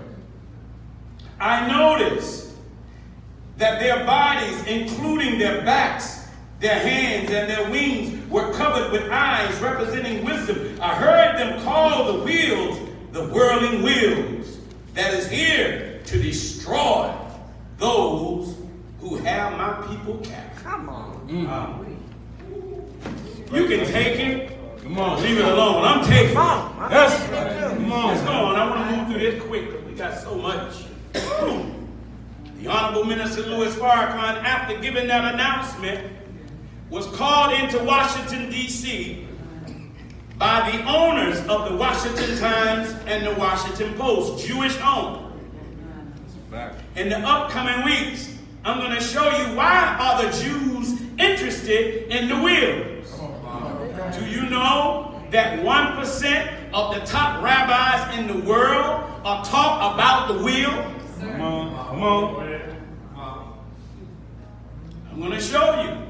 They know that it exists. So the Washington Times and the Washington Post, which is owned by the Grahams, the Honorable Minister Louis Farrakhan was called in a meeting, and he met with the son of Mr. Graham. His son's name is Donald Graham. He met with Ben Bradley, who is the senior editor of the Washington Times, and Meg Greenfield, who's another senior editor, and Milton Coleman, a writer. They brought Minister Farrakhan in, and they questioned him for several hours. That press conference you saw, look, they said, listen, we are interested. What is the business of the wheels? And the Honorable Minister Louis Farrakhan said, I wasn't going to bring it up, but I was wondering where you going to bring it up. Come on. Then he went in on them, and he started teaching on the wheels, why it was here, what it's going to do to America if she don't repent for what she has done to the black, the red, and the brown. Come on. That's right. He didn't hold back. He said he taught them for several hours for 2 days straight. And in one, after he finished, many of them got together and listen at what they said. He knows.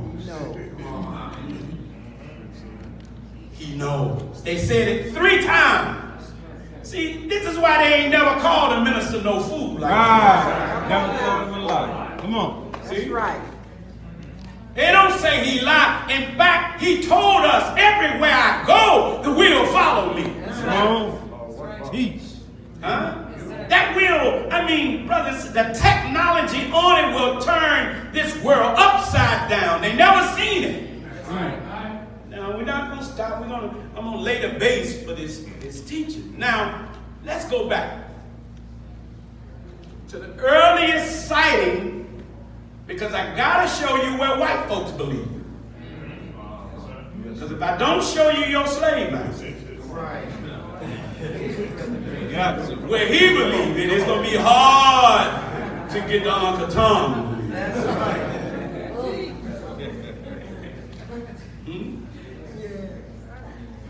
I want to take you back. How many of you heard about the Battle of Los Angeles? Yes, sir. Good. Some of you haven't. They've done movies about this. Come on, sir. Huh? The Battle of Los Angeles. Well, I want to take you to this gentleman.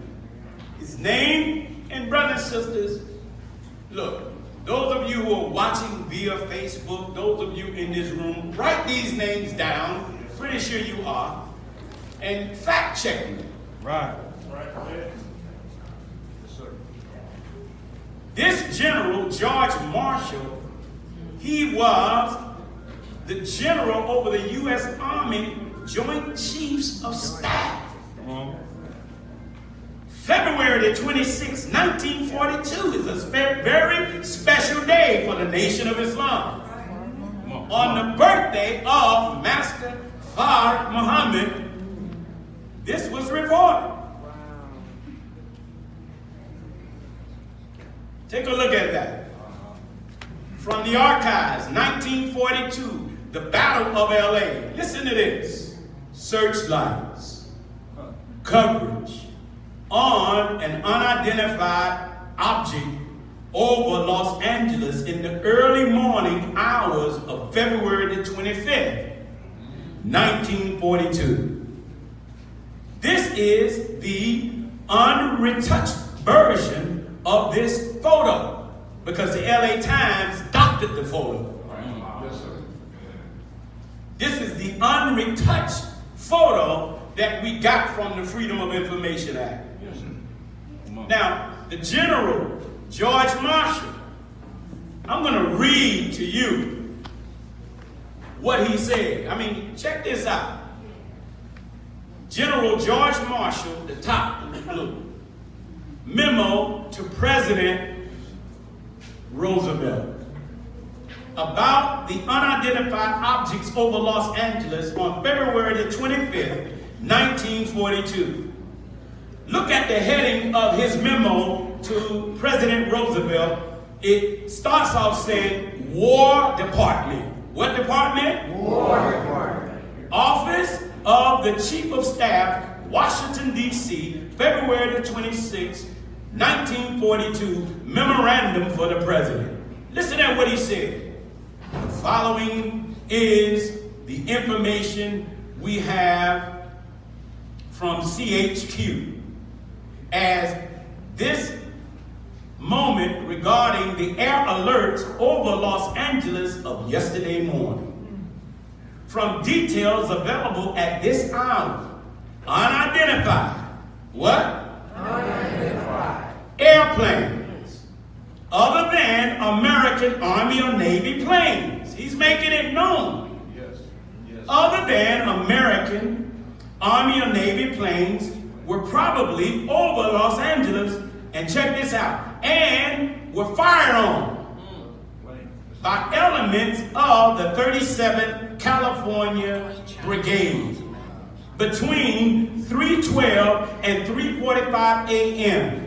The units expanded, meaning they shot at this aircraft where they released 1,430 shells. This is over LA. This is in a report. You can say we crazy if you want. These crackers in high places know that this UFO exists, and it's not unidentified. It's identified. Yes, sir. Speak the truth. And I'm glad it's with us. We got backup.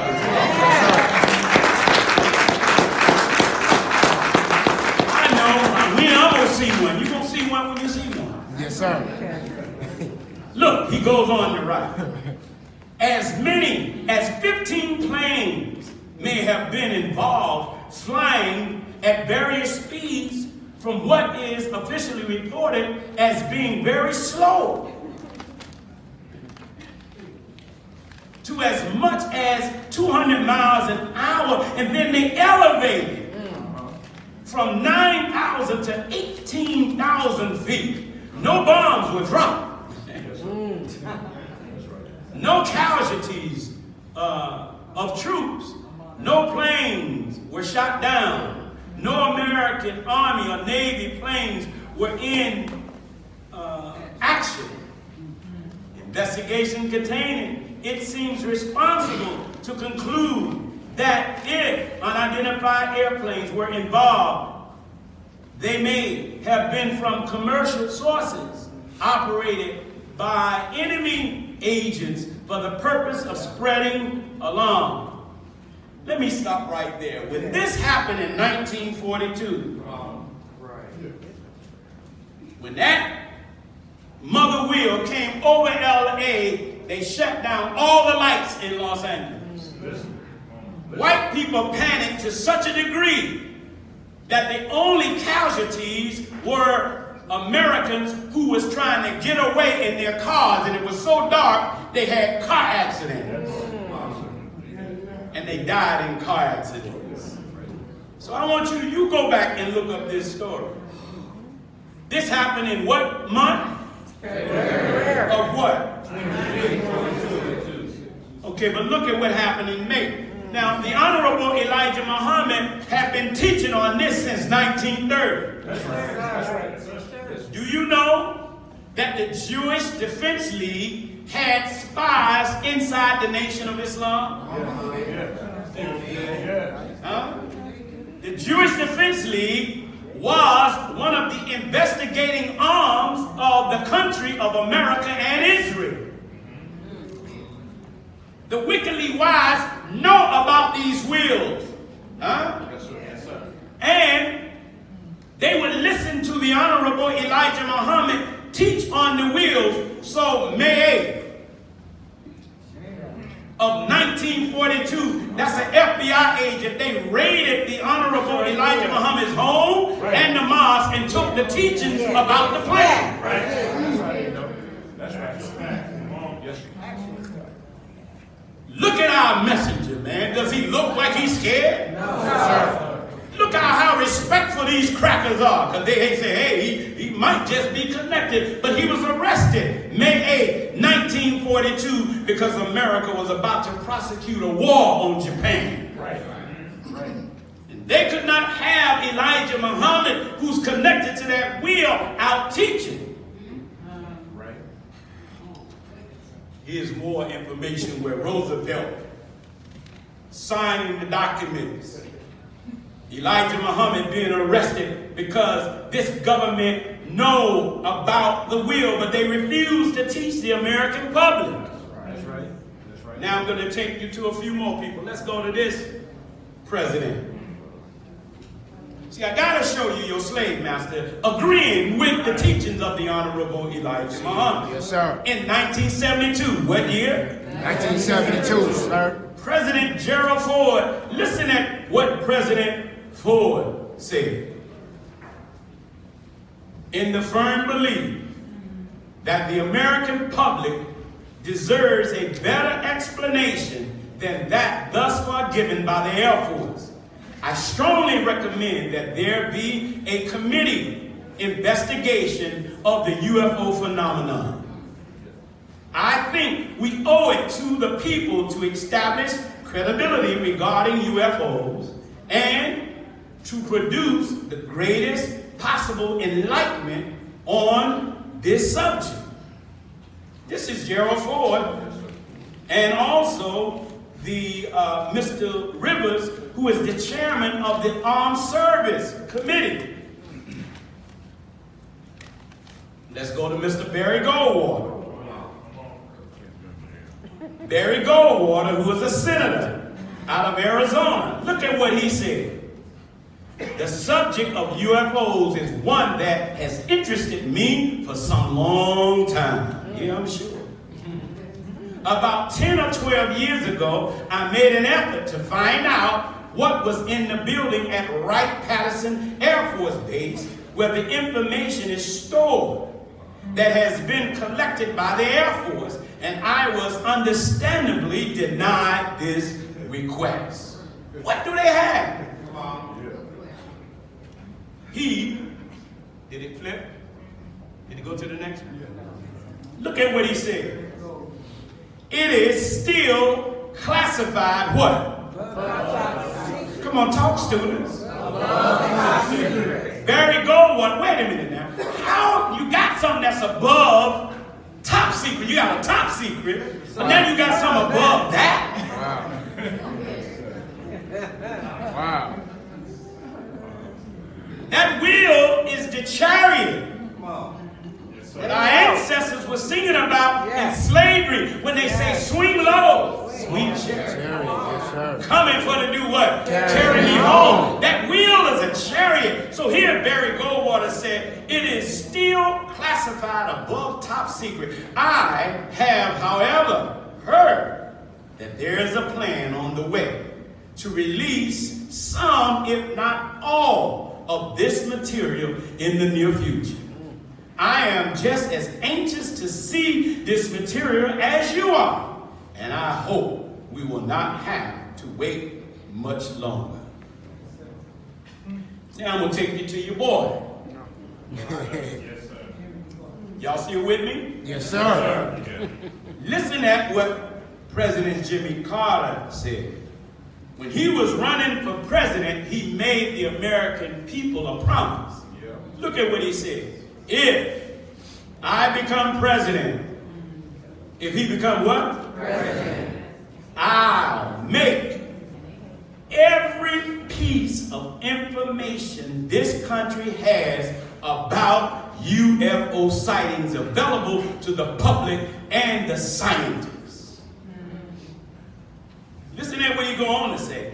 I am convinced that UFOs exist because what? I have seen one. That's President Carter. When he got elected, guess what he never did? But they took him in a room and slapped the hell out of him. Yes, sir. Yes, sir. Presidents ain't got no power. There's a shadow government that runs America. Yes, sir.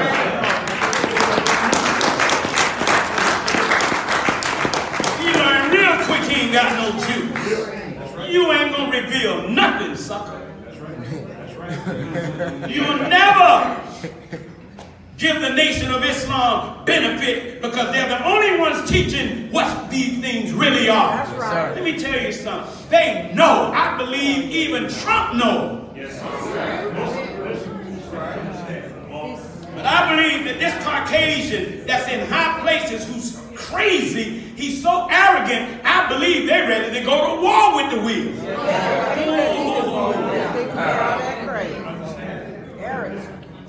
Y'all all right? Yes, sir. Just land the base with what's coming in the next few weeks. So if you ever see one of the wheels, don't trip. Just give them the grief. Yes, sir. Say, assalamu alaikum. What's up, huh? Yes, sir. Can I get a ride? Did I? Now, this group, headed by one Dr. Stephen Greer. This is a group who is one of the foremost groups of the study of extraterrestrial intelligence. Yes, sir. But remember, these wheels are not from outer space. That's right. That's right. These wheels that was assembled right outside of Japan on an island, the architect of which had to be Master Fard Muhammad. That's right. Huh? Yes, sir. Yes, sir. Yes. These were black men and people of color who put together this wheel from the earth. Yeah. And as Ezekiel said, I saw it going up from the earth. It was a city in the sky. Yeah. I know you can't believe it. Nobody ever believed the Wright brothers would fly airplanes. Come on. But even you would think that the Wright brothers, they were the first people to fly. Shut up, fool. Go to the Metuneta over in Egypt and look on the walls and you'll see that our ancestors drew space-like craft.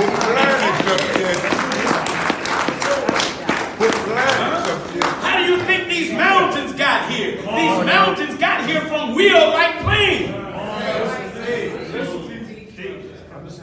We hid this knowledge from the Caucasian. We gave him one book of mathematics and allowed him to use one book in his 6,000 years of rule. But there was 59,999 other books that we had. Stop being stupid, brothers and sisters and silly. You see how fast technology is moving? Who do you think moving it? I can just remember a few days ago they only had beepers. A few days ago. And we thought that was something. These beepers. If you had a beeper, you would have hipped this dude in the hood. They don't have one that like give you words. Remember them block phones? Oh, you was a pimp if you had a block phone. that big brick phone and you wanted everybody, even if you weren't talking to nobody.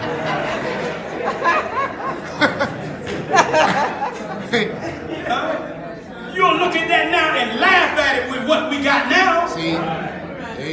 You don't need a beeper, that phone. You got the whole world in your hand. Who gave that technology? Where did the thinking of putting that technology came from? Since thought is not originated by human beings, but thought has been traveling. The average thought travels at 24 billion miles per second. You haven't originated no idea. You were sent an idea. That's right. I got an idea.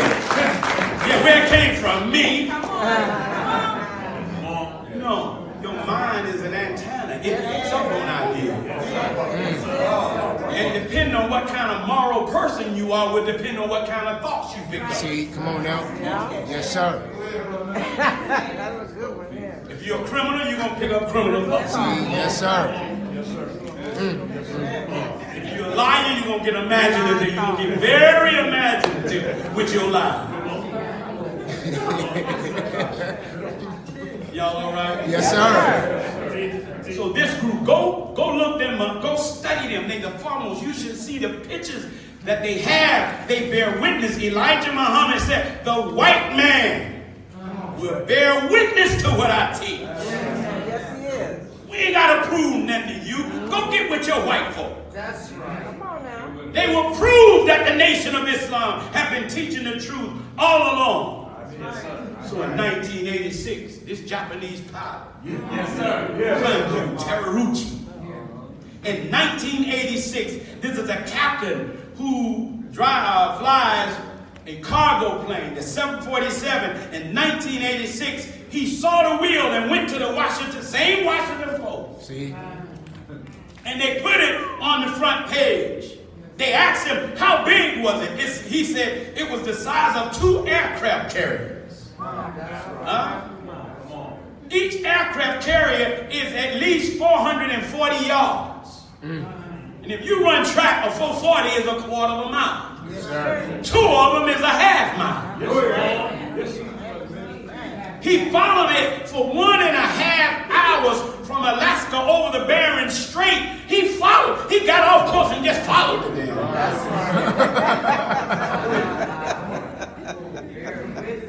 See, the plane, it allowed him to see. And it has allowed other brothers and sisters. Before you say we crazy, you better go do some research. Yes, sir. Come on now.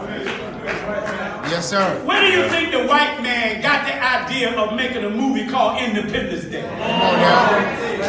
Will Smith started in the movie. Where was the Will scene? Over L.A. And if you remember in that movie, it showed that it was over L.A. and the Bloods and Crips were shooting at it. I wouldn't do that if I was. It's your friend. Man, I love teaching this. Now, that committee that I was showing you, the committee for the extraterrestrials, do you know that some of the top countries in the world now has exposed to their public the reality of the will, except America? Yes, here they are. America. What did I just do? Oh, that was it. Thank you, sister. Sister, you had your food. She ain't said food. Look at the countries. These countries admit that UFOs are real. So if the nation is crazy, France is crazy. If Elijah Muhammad don't know what he's talking about, Germany don't know what she's talking about. India must be tripping. Ireland, Japan, Mexico, New Zealand, Peru, Russia, Spain, Sweden, Ukraine. And Ukraine in the news now. United Nations, United Kingdom, Uruguay, the Vatican. Huh? The Vatican. Oh, the Pope knows. Yeah. Argentina, Australia, Brazil, Canada, Chile, China, Denmark, Finland. All of these countries, They are reporting. You can go get records. What is it about the United States? The minister say, you know why the USA will not reveal it? Because they would have to admit that there's a power bigger than them.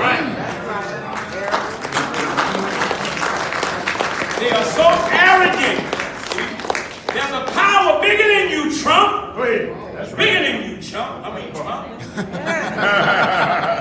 And she said, once she reveals that, she don't know how to keep her people safe or her country safe, because now there's another power greater than the technology in every country. Yeah. That's right. These UFOs are seen sitting outside a military installation. Go ahead. Yes, I show you right. Listening in on them. I show you right. Huh? I show that. Teach. My God, y'all. That's right. Go ahead, brother minister. Good teach. Look at this statistic by that same group of celestial bodies. They say 48% of Americans are not sure about the existence of UFOs. 79%, however, believe there is a government cover-up, which approximate at least 237 million people believe there's a cover-up. 36% of Americans believe UFOs exist. That approximate 108 million. So the nation ain't alone. 10% of them believe they have spotted one. There's 30 million people in America who believe they have spotted one. See? This is where we're going, brothers and sisters, and over the next couple of weeks, we are going to take and dissect the minister's press conference, and I'm going to show you by God's grace where everything he said, I'm going to give you the timeline on how it came true. Wow. Then I'm going to tie it in to the gang members on how the gangs were set up by the FBI, by the government to fight each other. I'm going to show you by God's grace how the police was infiltrated by the KKK and how they have the Bloods and Crips killing each other. The military was used to get the gangs to fight each other. We going at it. I just need you to come. This man is no life. All I need you to do is come next week and then let us just stand with fire. Yes, sir. That's right. Thank you. Yeah. I pray that Allah bless you to see a UFO. Yeah. Yes, sir. Inshallah. But I want you to know they are not UFO. Right. Yeah. They are identified. Right. They are called wheels. It's 1,500 of them. I'm going to give you footage to show you where the military admits that when they travel, just like Ezekiel said, they fly in squads of 4. Yes, sir. Why 4? Why 4? Because those 4s mimic the culture of the Native Americans who believe in the 4 directions. Coming together. Huh? And that is also a part of human development. You exist on 4 planes. You exist as yourself, you exist as your family, you exist as a group, and then mankind. That's right. It is true. Yeah. So it's more to you than just an individual. I'm just going to be by myself. How? How? That boy. You done messed your own mind up, nigga. I'm by myself. Right. Then why you talking? Right. I'm alone. I'm just me. Stop it. Well, who that standing next to you? I'm just my dude. I thought you said you was alone. You can never be alone.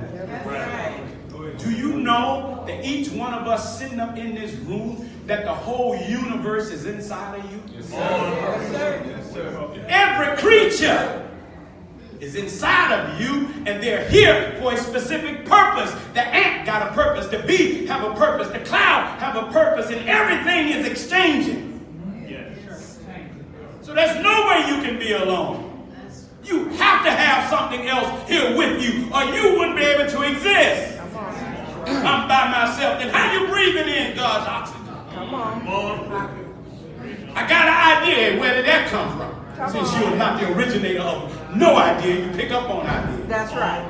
Come on, man. Come back next week. How many of you will come back next week and hear part 3 of the wheel? But look, you can't come unless you got a guess. Yes, sir. Come on down. Yes, sir.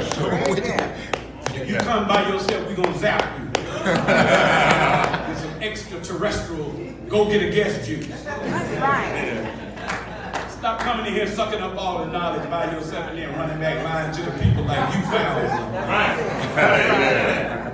Bring them with you so they can bear witness. Yes, sir. I close.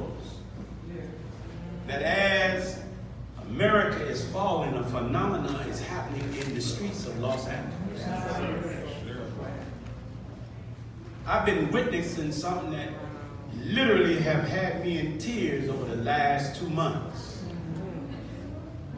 That the Spirit of God is moving in the streets of Los Angeles like the wheel. Yeah.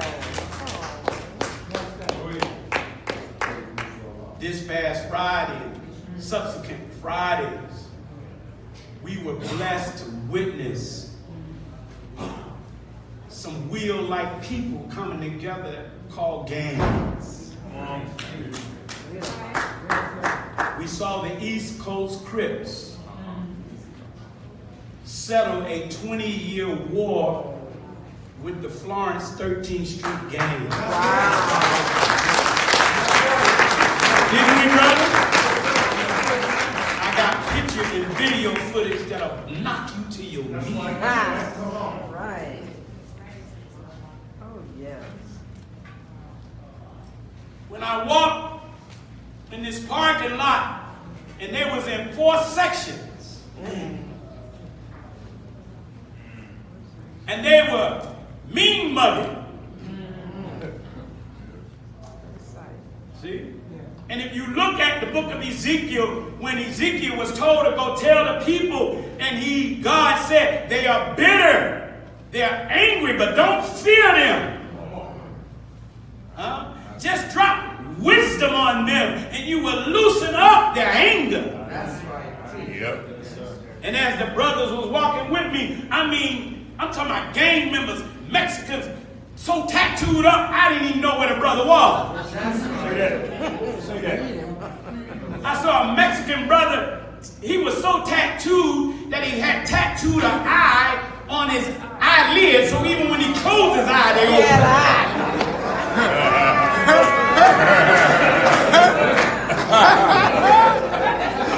Can you imagine he sleep? I believe he was in prison and he wanted somebody to think he neither sleeps nor do he smoke. Come on now. Science. Yes, sir. I see. Come on now. I found it amazing. I wasn't upset. See, the minister said, brother, when you see them, you don't see a gang member. Look past their condition. Right. Go ahead. Yes, sir. Yes, sir. And as the Lord led me, I went to everyone that was in that parking lot. I shook every hand. Yes. And I called every one of them. Hard dudes. And they tried to give me the stiff arm. I pulled them in. Come on with that. So what's happening, my brother? That's it. And all of them started melting me. Yes. You guys. Glad y'all here. He said, no, glad y'all here. Yes, sir. Same thing with the black gangs. Because if they're the planes, we're the spirit of the plane. Brothers and sisters, I wish I could show you the picture, but I can't because I know the FBI is here. See. The room was so thick, you could cut it with a knife. The East Coast gangs on this side, the Brown gangs on that side, and this brother named Doc, along with Brother William, Captain William, and Brother Lebo, and Brother James from the nation who's been leading this thing. Yes, sir. It's magnificent. And I'm watching them stand there hard, and we just listen. We help set the tone. Then I watched them go through at least the first 4 to 5 steps of atonement in a gangster way. That's right. See, the first step of atonement is point out the wrong. Yes, sir. So the Brown gang saying, cuz, y'all niggas. Stop, don't get upset. That's how they all talk. They're self-righteous. So y'all niggas came over in our hood, homies, and y'all did this woo-woo-woo. And the East Coast said, yeah, nigga, we did it. They acknowledged it. Yes, sir. Then they said, well, what y'all gonna do about that? Well, we gonna do whoop the whoop the whoop the whoop. See, I ain't telling you. Look at the FBI. They're taking no mind. So they said, would that be cool? That'll be cool. See, now that's contrition. Now they're working out what they're gonna do about it. Once they worked it out, then everybody said, do everybody agree? Then the Mexican gang leader pointed at all the little young gunners. I mean, they had cats in there that were at least 11 years old. Killers on both sides. Females in the meeting. I'm telling you. I met a girl, excuse me. She said, I said, sister, what's your name? I'm Little Low Baby Killer. I was like, how the hell you get a name, Little Low Baby Killer? Because I have babies to kill other niggas' babies. Whoa. Yes, I hear what you said, but that's not really who you are. That's right. Come on now. I said, the minister told me to tell you, you the second self of God.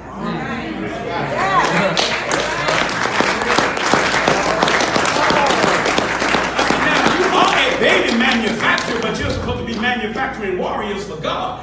So look at me like she said, well, we got to talk about that at another time. Right now, you blowing my house.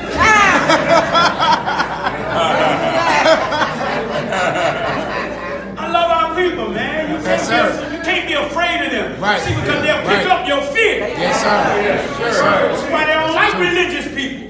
Right. Because you don't know how to handle them when you come around. They sense your little punkish. Yes, sir. That part. Right. Yes, sir. And I watched them brothers, and they wrote these, they came out with these hood rules, and then the Mexicans stood up, and the big homies asked the little, said, we are with it. We carrying out all of these rules to the fullest. Go ahead, come on, teach. Then, they've been doing this for 6 weeks. One of the gang members pointed out something. He said, look, homie, we drove up to one of y'all stores. And some of your little homies was laughing and throwing gang signs at us. So the homie stood, he said, that all that happened? He said, you lived? He said, that's progress. Normally, we would have shot your ass. Right. Yes, sir. Speak the He truth. said, this is what letting us know this is working. That's You're right. supposed to be dead. That's right. I'm sitting there like, he said, God. Then the dude who said, he said, oh, okay, you right. Yes, sir. Then they say, look, we're not going to change this overnight. That's right. We're going to do it degree after degree. That's in the Quran. I raise man in degrees, one stage after another, until he reaches eventual That's right. Then they say, we got to do things together, meaning we got to communicate. Because when you communicate, you can grow affinity. Yes, sir. And when you can have affinity, now you can have a new reality that is peace. Then the big homie from the prison called in on a phone from his cell. I said, damn. One of the Mexican mafia caught under the covers. That's right. Say, y'all. Come on. This is such and such. I'm saying to all my homies, Florencios, it's over. Whoa.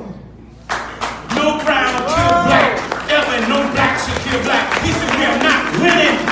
I've been in the hole for 20 years.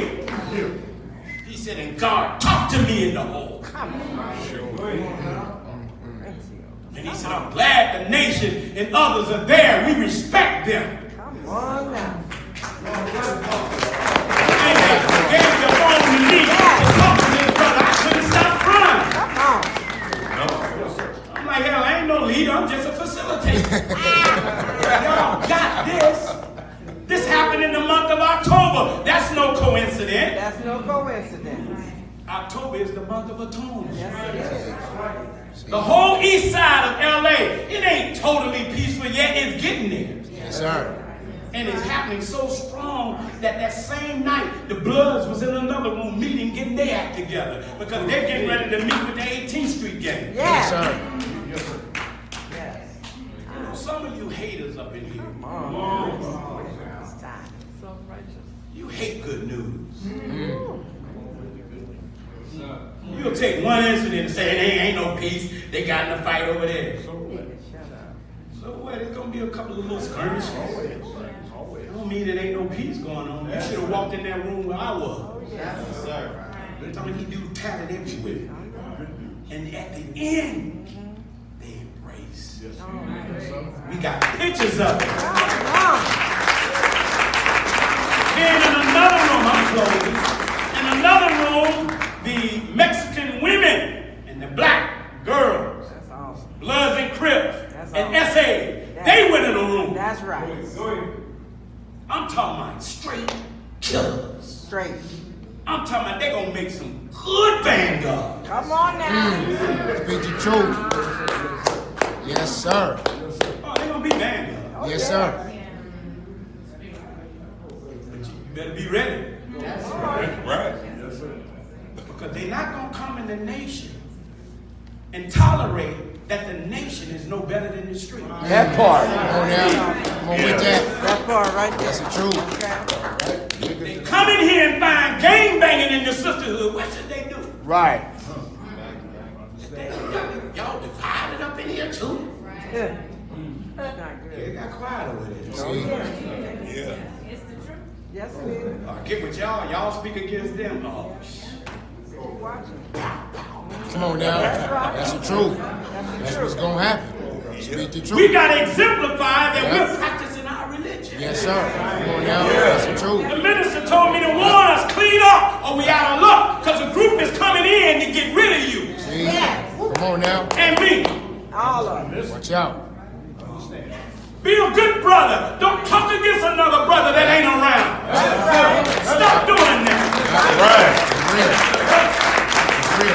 Stop speaking against leadership. See, stop all that crap. That's right. You the enemy.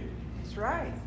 Because a group is coming in. Come on now. It's supposed to. Come on. So we got an idea that we'll let you know about. Real soon, we're going to call it All Hoods Day. And show the world that the spirit of the teaching of the Honorable Elijah Muhammad through the minister guidance is alive and well in LA. Yes, sir.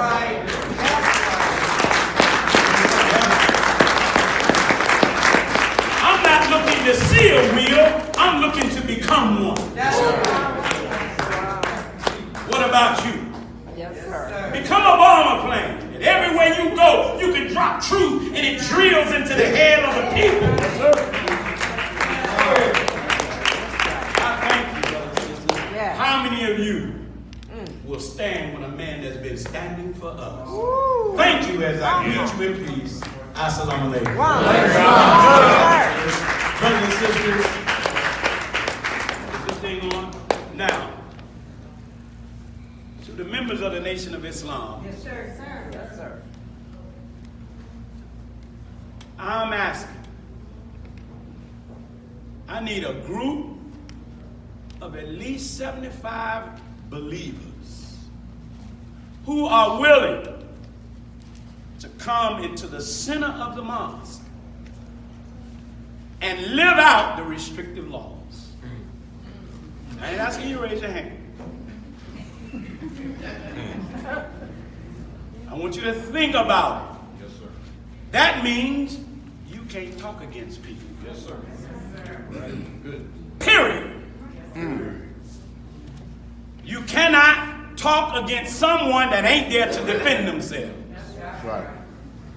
No lying, no stealing, no drinking, no smoking. That see some of you, a couple of brothers like I'm not. See? Because once we get a purified group of Muslim, our goal is by Savior's Day, we want to take to Detroit, Michigan at our convention that LA Mosque is the most moral mosque in all the nation of Islam. Now, you can sit here and doubt it if you want to. That means you're the one that don't want to do it. Right. That's all that means. Yes, sir. Why won't you say, I'm not going to lie no more? Why can't you say, I'm never going to look at another sister strange because I'm probably looking at her from the pains of my past. That's right. I'm not going to look at a brother strange no more. He's reminding me of my no good daddy. Stop. Your mind is deceiving you. Yes, sir. Damn. Huh? So come on, family. Let us stand up. How many of you would like to see us become the most moral mosque in all the world? All the world. Okay, good. Let me tell you what's going to happen to our city and our mosque when we do that. We're not going to want for nothing. Wow. Well, why are you asking us to be moral? Because once we're moral and we're righteous, everything will be given to us to serve the people. We will take LA. This whole area will be called Nation Town. That's right. We're going to have our own hotels. We're going to have our own hospitals, but we ain't going to vaccinate our children. We're going to have our own clinics. We're going to have our own grocery store. But why would God give criminals that kind of juice? You'll think your criminality is God. See? So I'm looking for 75, just 75. It's about 1,500 of us, but if 75 of us are right, we'll be like the eye of a hurricane. That's right. See, that means if I got 75, we straight about structure. I ain't hanging out with you and you don't come to the mosque. Right. Well, it got real quiet on that one. I'm about structure, brother. I'm not going to talk to you on what was the score of the Los Angeles Rams. I'm going to talk to you what was the score of your final call. Thank Come on you. now. Thank you for What that. was the score of the guests? Come on. How many of you believe that what you heard today is the truth and good for us crazy folks? Beautiful. How many of you, this is your first time at a Nation of Islam meeting? Raise your hand if this is your first time. Oh, wow, wow.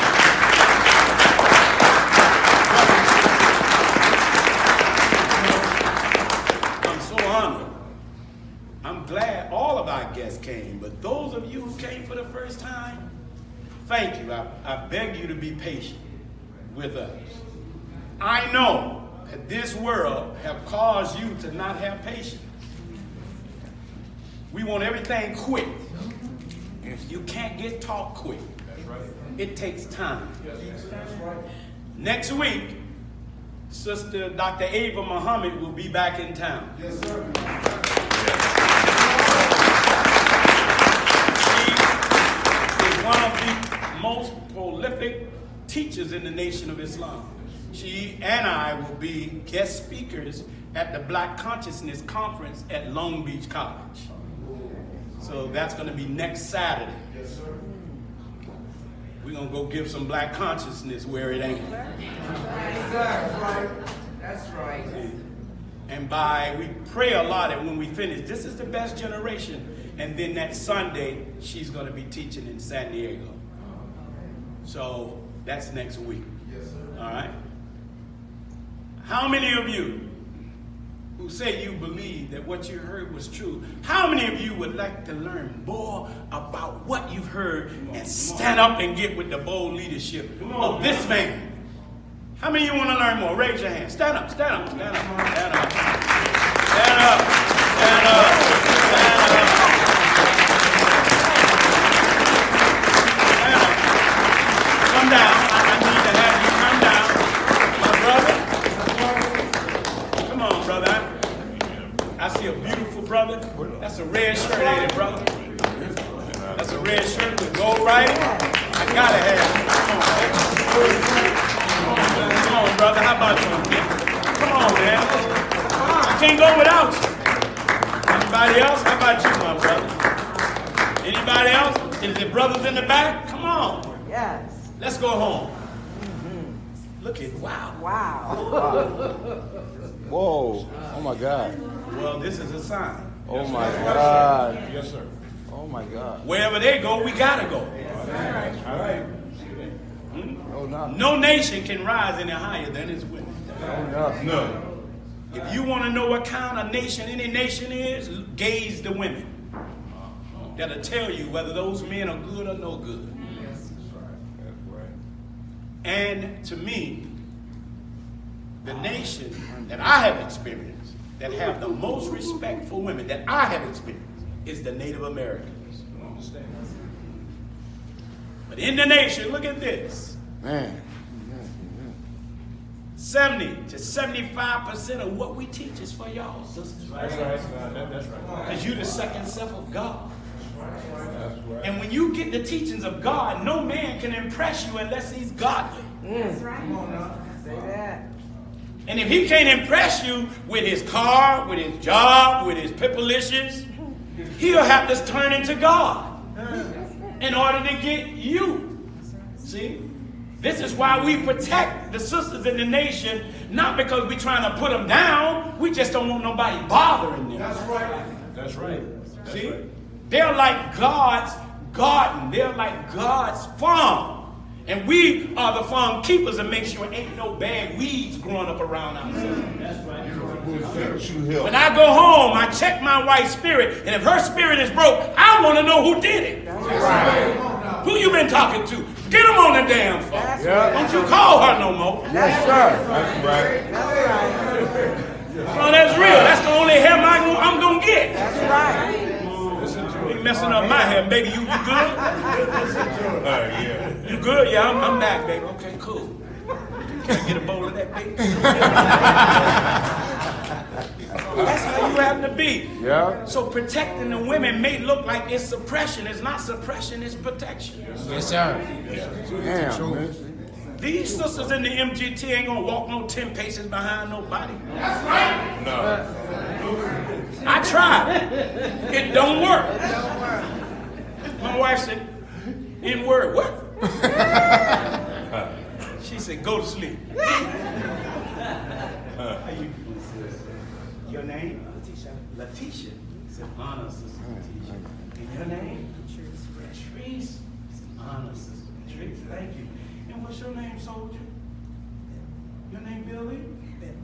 Bentley? Oh, watch out, Bentley.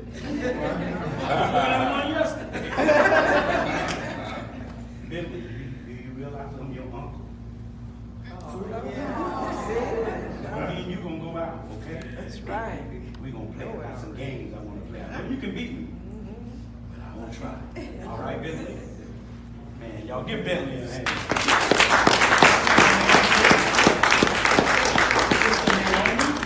Honor to meet you, Sister Naomi. And your name? Michelle. What an honor. And what's your name? Alicia.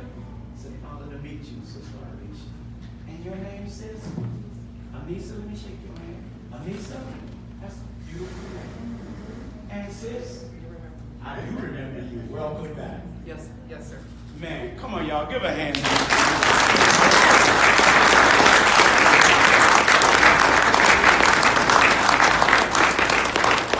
Sisters, there's a class that has been established for the women who are interested in the teachings of the Honorable Elijah Muhammad. It's held every Saturday. It's a class separate from the men because we believe that women should be taught with women and men with men, that we can learn what our proper role is, first to God, then to community. And so that class is every Saturday where you get all your questions answered. It's called the MGT, GCC, Muslim Girls in Training, General Civilization Class. I believe we're not as civilized as we can be. You ever seen the hood? See? We need to be more civilized. See? So the Honorable Elijah Muhammad said there's no such thing as a no good woman. Right?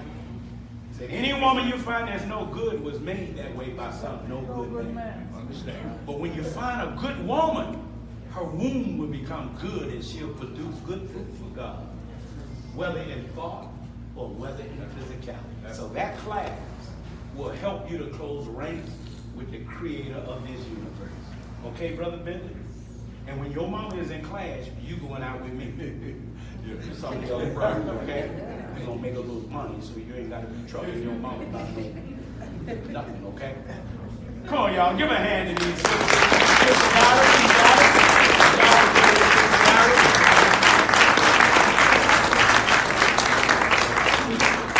What's your name, brother? Keishard. Keishard? Yes, sir. This is Brother Keishard. Yes, sir.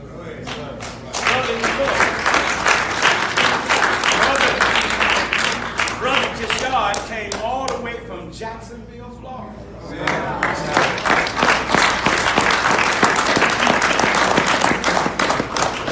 Because he had a vision of some of the stuff I was teaching, right?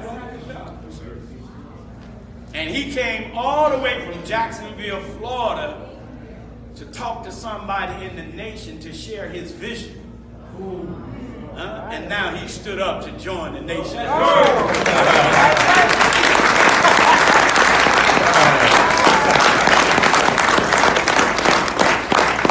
Brother, you're in the right place. That's right. At the right time. Yes. Only thing you got to do is be patient with your development. See, because we are taught to be careful who we entertain. We'll never take what you see as foolish, even if I don't understand it. I'll acknowledge it and say, well, brother, God has given you something I don't see. But as long as you see it, that's all right. Stop worrying about what other people think about what God has given you. Just go manifest it. See? So, brother, I'm honored to be your brother. So there's a class for you every Monday. You see that brother in that brown suit? Yes, sir. His name is Brother Murray. He makes men. And he produces X for us in the Nation of Islam. And he and others will take you through your process. All right? Come on, y'all. Let's give a hand.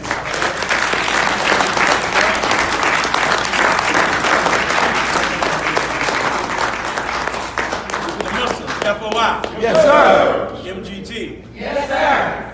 We are about to bring the 9 ministries back. Yeah. Yes, sir.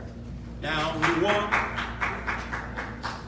we want you to consider becoming a part of one of the 9 ministries.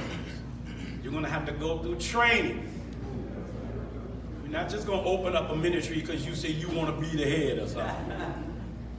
So, Sister Amina Muhammad is helping me to help reestablish those 9 ministries. We'll go over those 9 ministries because those 9 ministries help us to grow from mosque to nation. But we never grow away from the mosque. The nation grows out from the mosque, but the mosque becomes your spiritual charge. Yes, sir. Yes, sir. You'll never have a nation without a mosque. The mosque will be to you what the battery charge is to your iPhone. Yes, sir. See? And all ideas will spring forth from your morality. So we have the 9 ministries: Ministry of Health, we have the Ministry of Finance, we have the Ministry of Agriculture, we have the Ministry of Trade and Commerce. Somebody got to get up and learn how to go to China and trade without becoming Chinese. See, somebody got to go to Japan, but you got to be so clean you ain't over there running after their women or their men. Somebody got to go to Arabia without getting your head chopped off. No, really. We got to be morally straight, brothers and sisters. So Sister Amina and others are helping to put together these ministries, and we're not going to go fast. We're going to be slow but sure. Because our goal is once we open them, we never shut them down again. And the ministries are not just for the members of the Nation of Islam. The 9 ministries is for the community. That's right. The Nation of Islam will be a nation, and we'll have Muslims in it, Christians. It's going to be black, it's going to be brown, it's going to be red, yellow, and white people. What? Yeah, white folks. Yes, sir. But we're going to be in charge. Yes, sir. Right. Don't you want a nation where you in charge? Yes, sir. Right. You the police now pulling over white people? Right. But you'll never do to them See, what they did to us. yes, sir. No, we got to give justice. So I want to thank Sister Amina.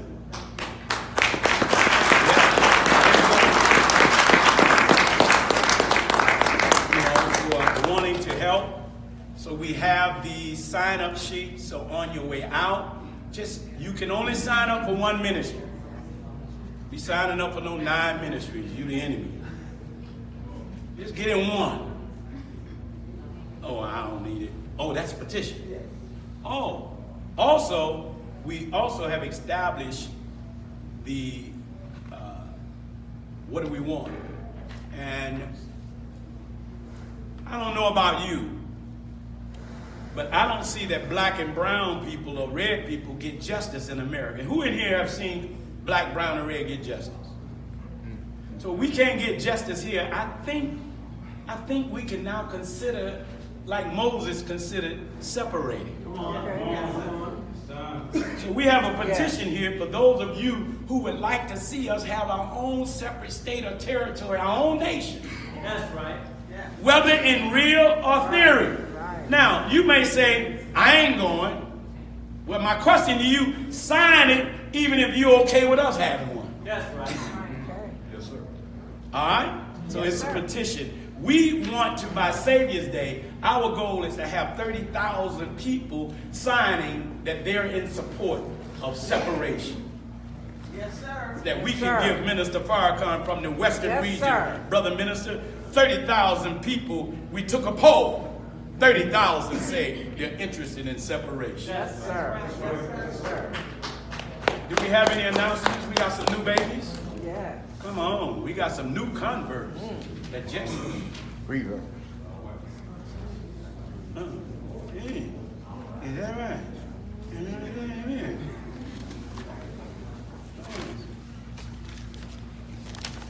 Wow. We have a new baby in the nation of Islam. For unto us, a child is born. For unto us, a daughter has been given. Come on. I love this teaching, man. It's universal. That's what it is. And I would like for this newborn who just came out of the womb of her class, we just cut the umbilical cord. She still has some of the residue of the placenta of the teachers. You know, brand new babies they just make you, they just fire you up. That's right. Her name used to be where I can't be. Her name is Sister Erica Sing Sing. Would you stand, Sister Erica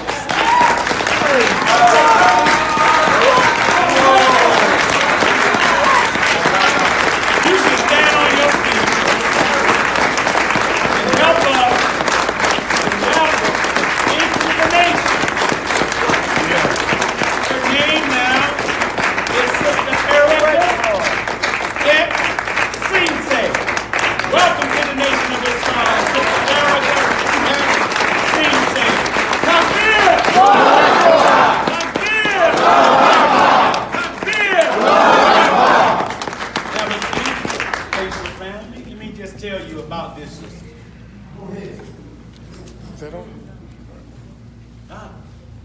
Our sister is from Cambodia. See? Go ahead. I mean, look at her. You can see the Honorable Elijah Muhammad. Yes, sir. Yeah. Yes, sir. I'm going to show you pictures of original people in that area. Yes, sir. This is Sister Erica. I remember when she walked through the door. Yes. See? She's now Sister Erica X Sensei. That X is powerful. Yes, sir. You can find it in the Bible, throughout the Bible. Yes, sir. X is a mathematical equation meaning unknown. See, God wants to give her a name. She wrote a letter to him asking for her holy name. Yes, sir. So she now will be able to act out her nature. And whatever her natural inclination is will determine what her name will become. She may be Rahmana. She may be Rahima or Malika. We don't know yet. Her works is yet in front of her. So her name was unknown. X also means she's 10 times better than the ignorant person she was before she came in the nation. X also means that God has marked a spot on her heart. That she believed in these teachings. And let me tell you something. You're going to see something different in Sister Erica. We're going to send her back to Cambodia. Not back to stay. We're going with her to get her people. And guess what, Sister Erica? When we go, you're going to be the Sister Captain. We ain't going to be able to bossing your people around making mistakes. But Sister Erica, I want you to know that something special is about to happen for you and to you. First from God. But we want to give you a symbol in the form of a button that you are to wear on your lapel, which says to the enemy of our rise that you are alive. This will be presented by a sister who is the Western Regional Student Sister Captain of the Nation of Islam, given a beautiful holy name by the Honorable Minister Louis Farrakhan. And that Sister Captain is Sister Sayyid Kareem. Oh, would you please come forward?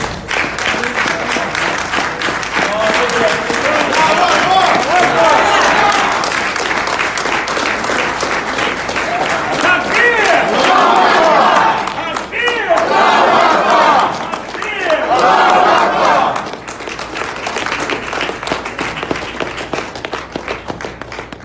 Look at that. Spaceship banner.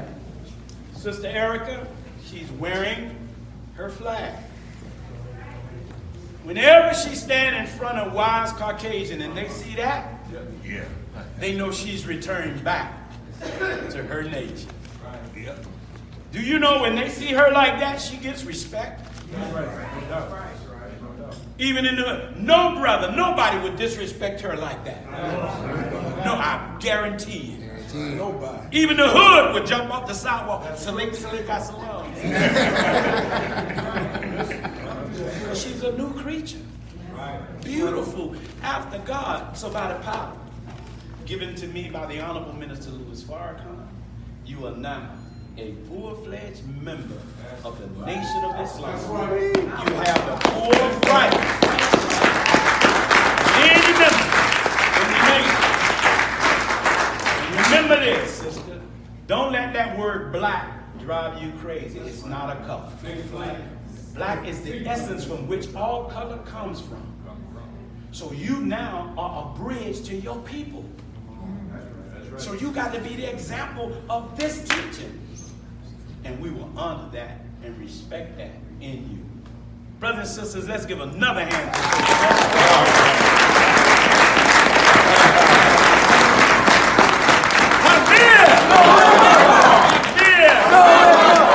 That being said, Brother Jason will close us out. Thank you.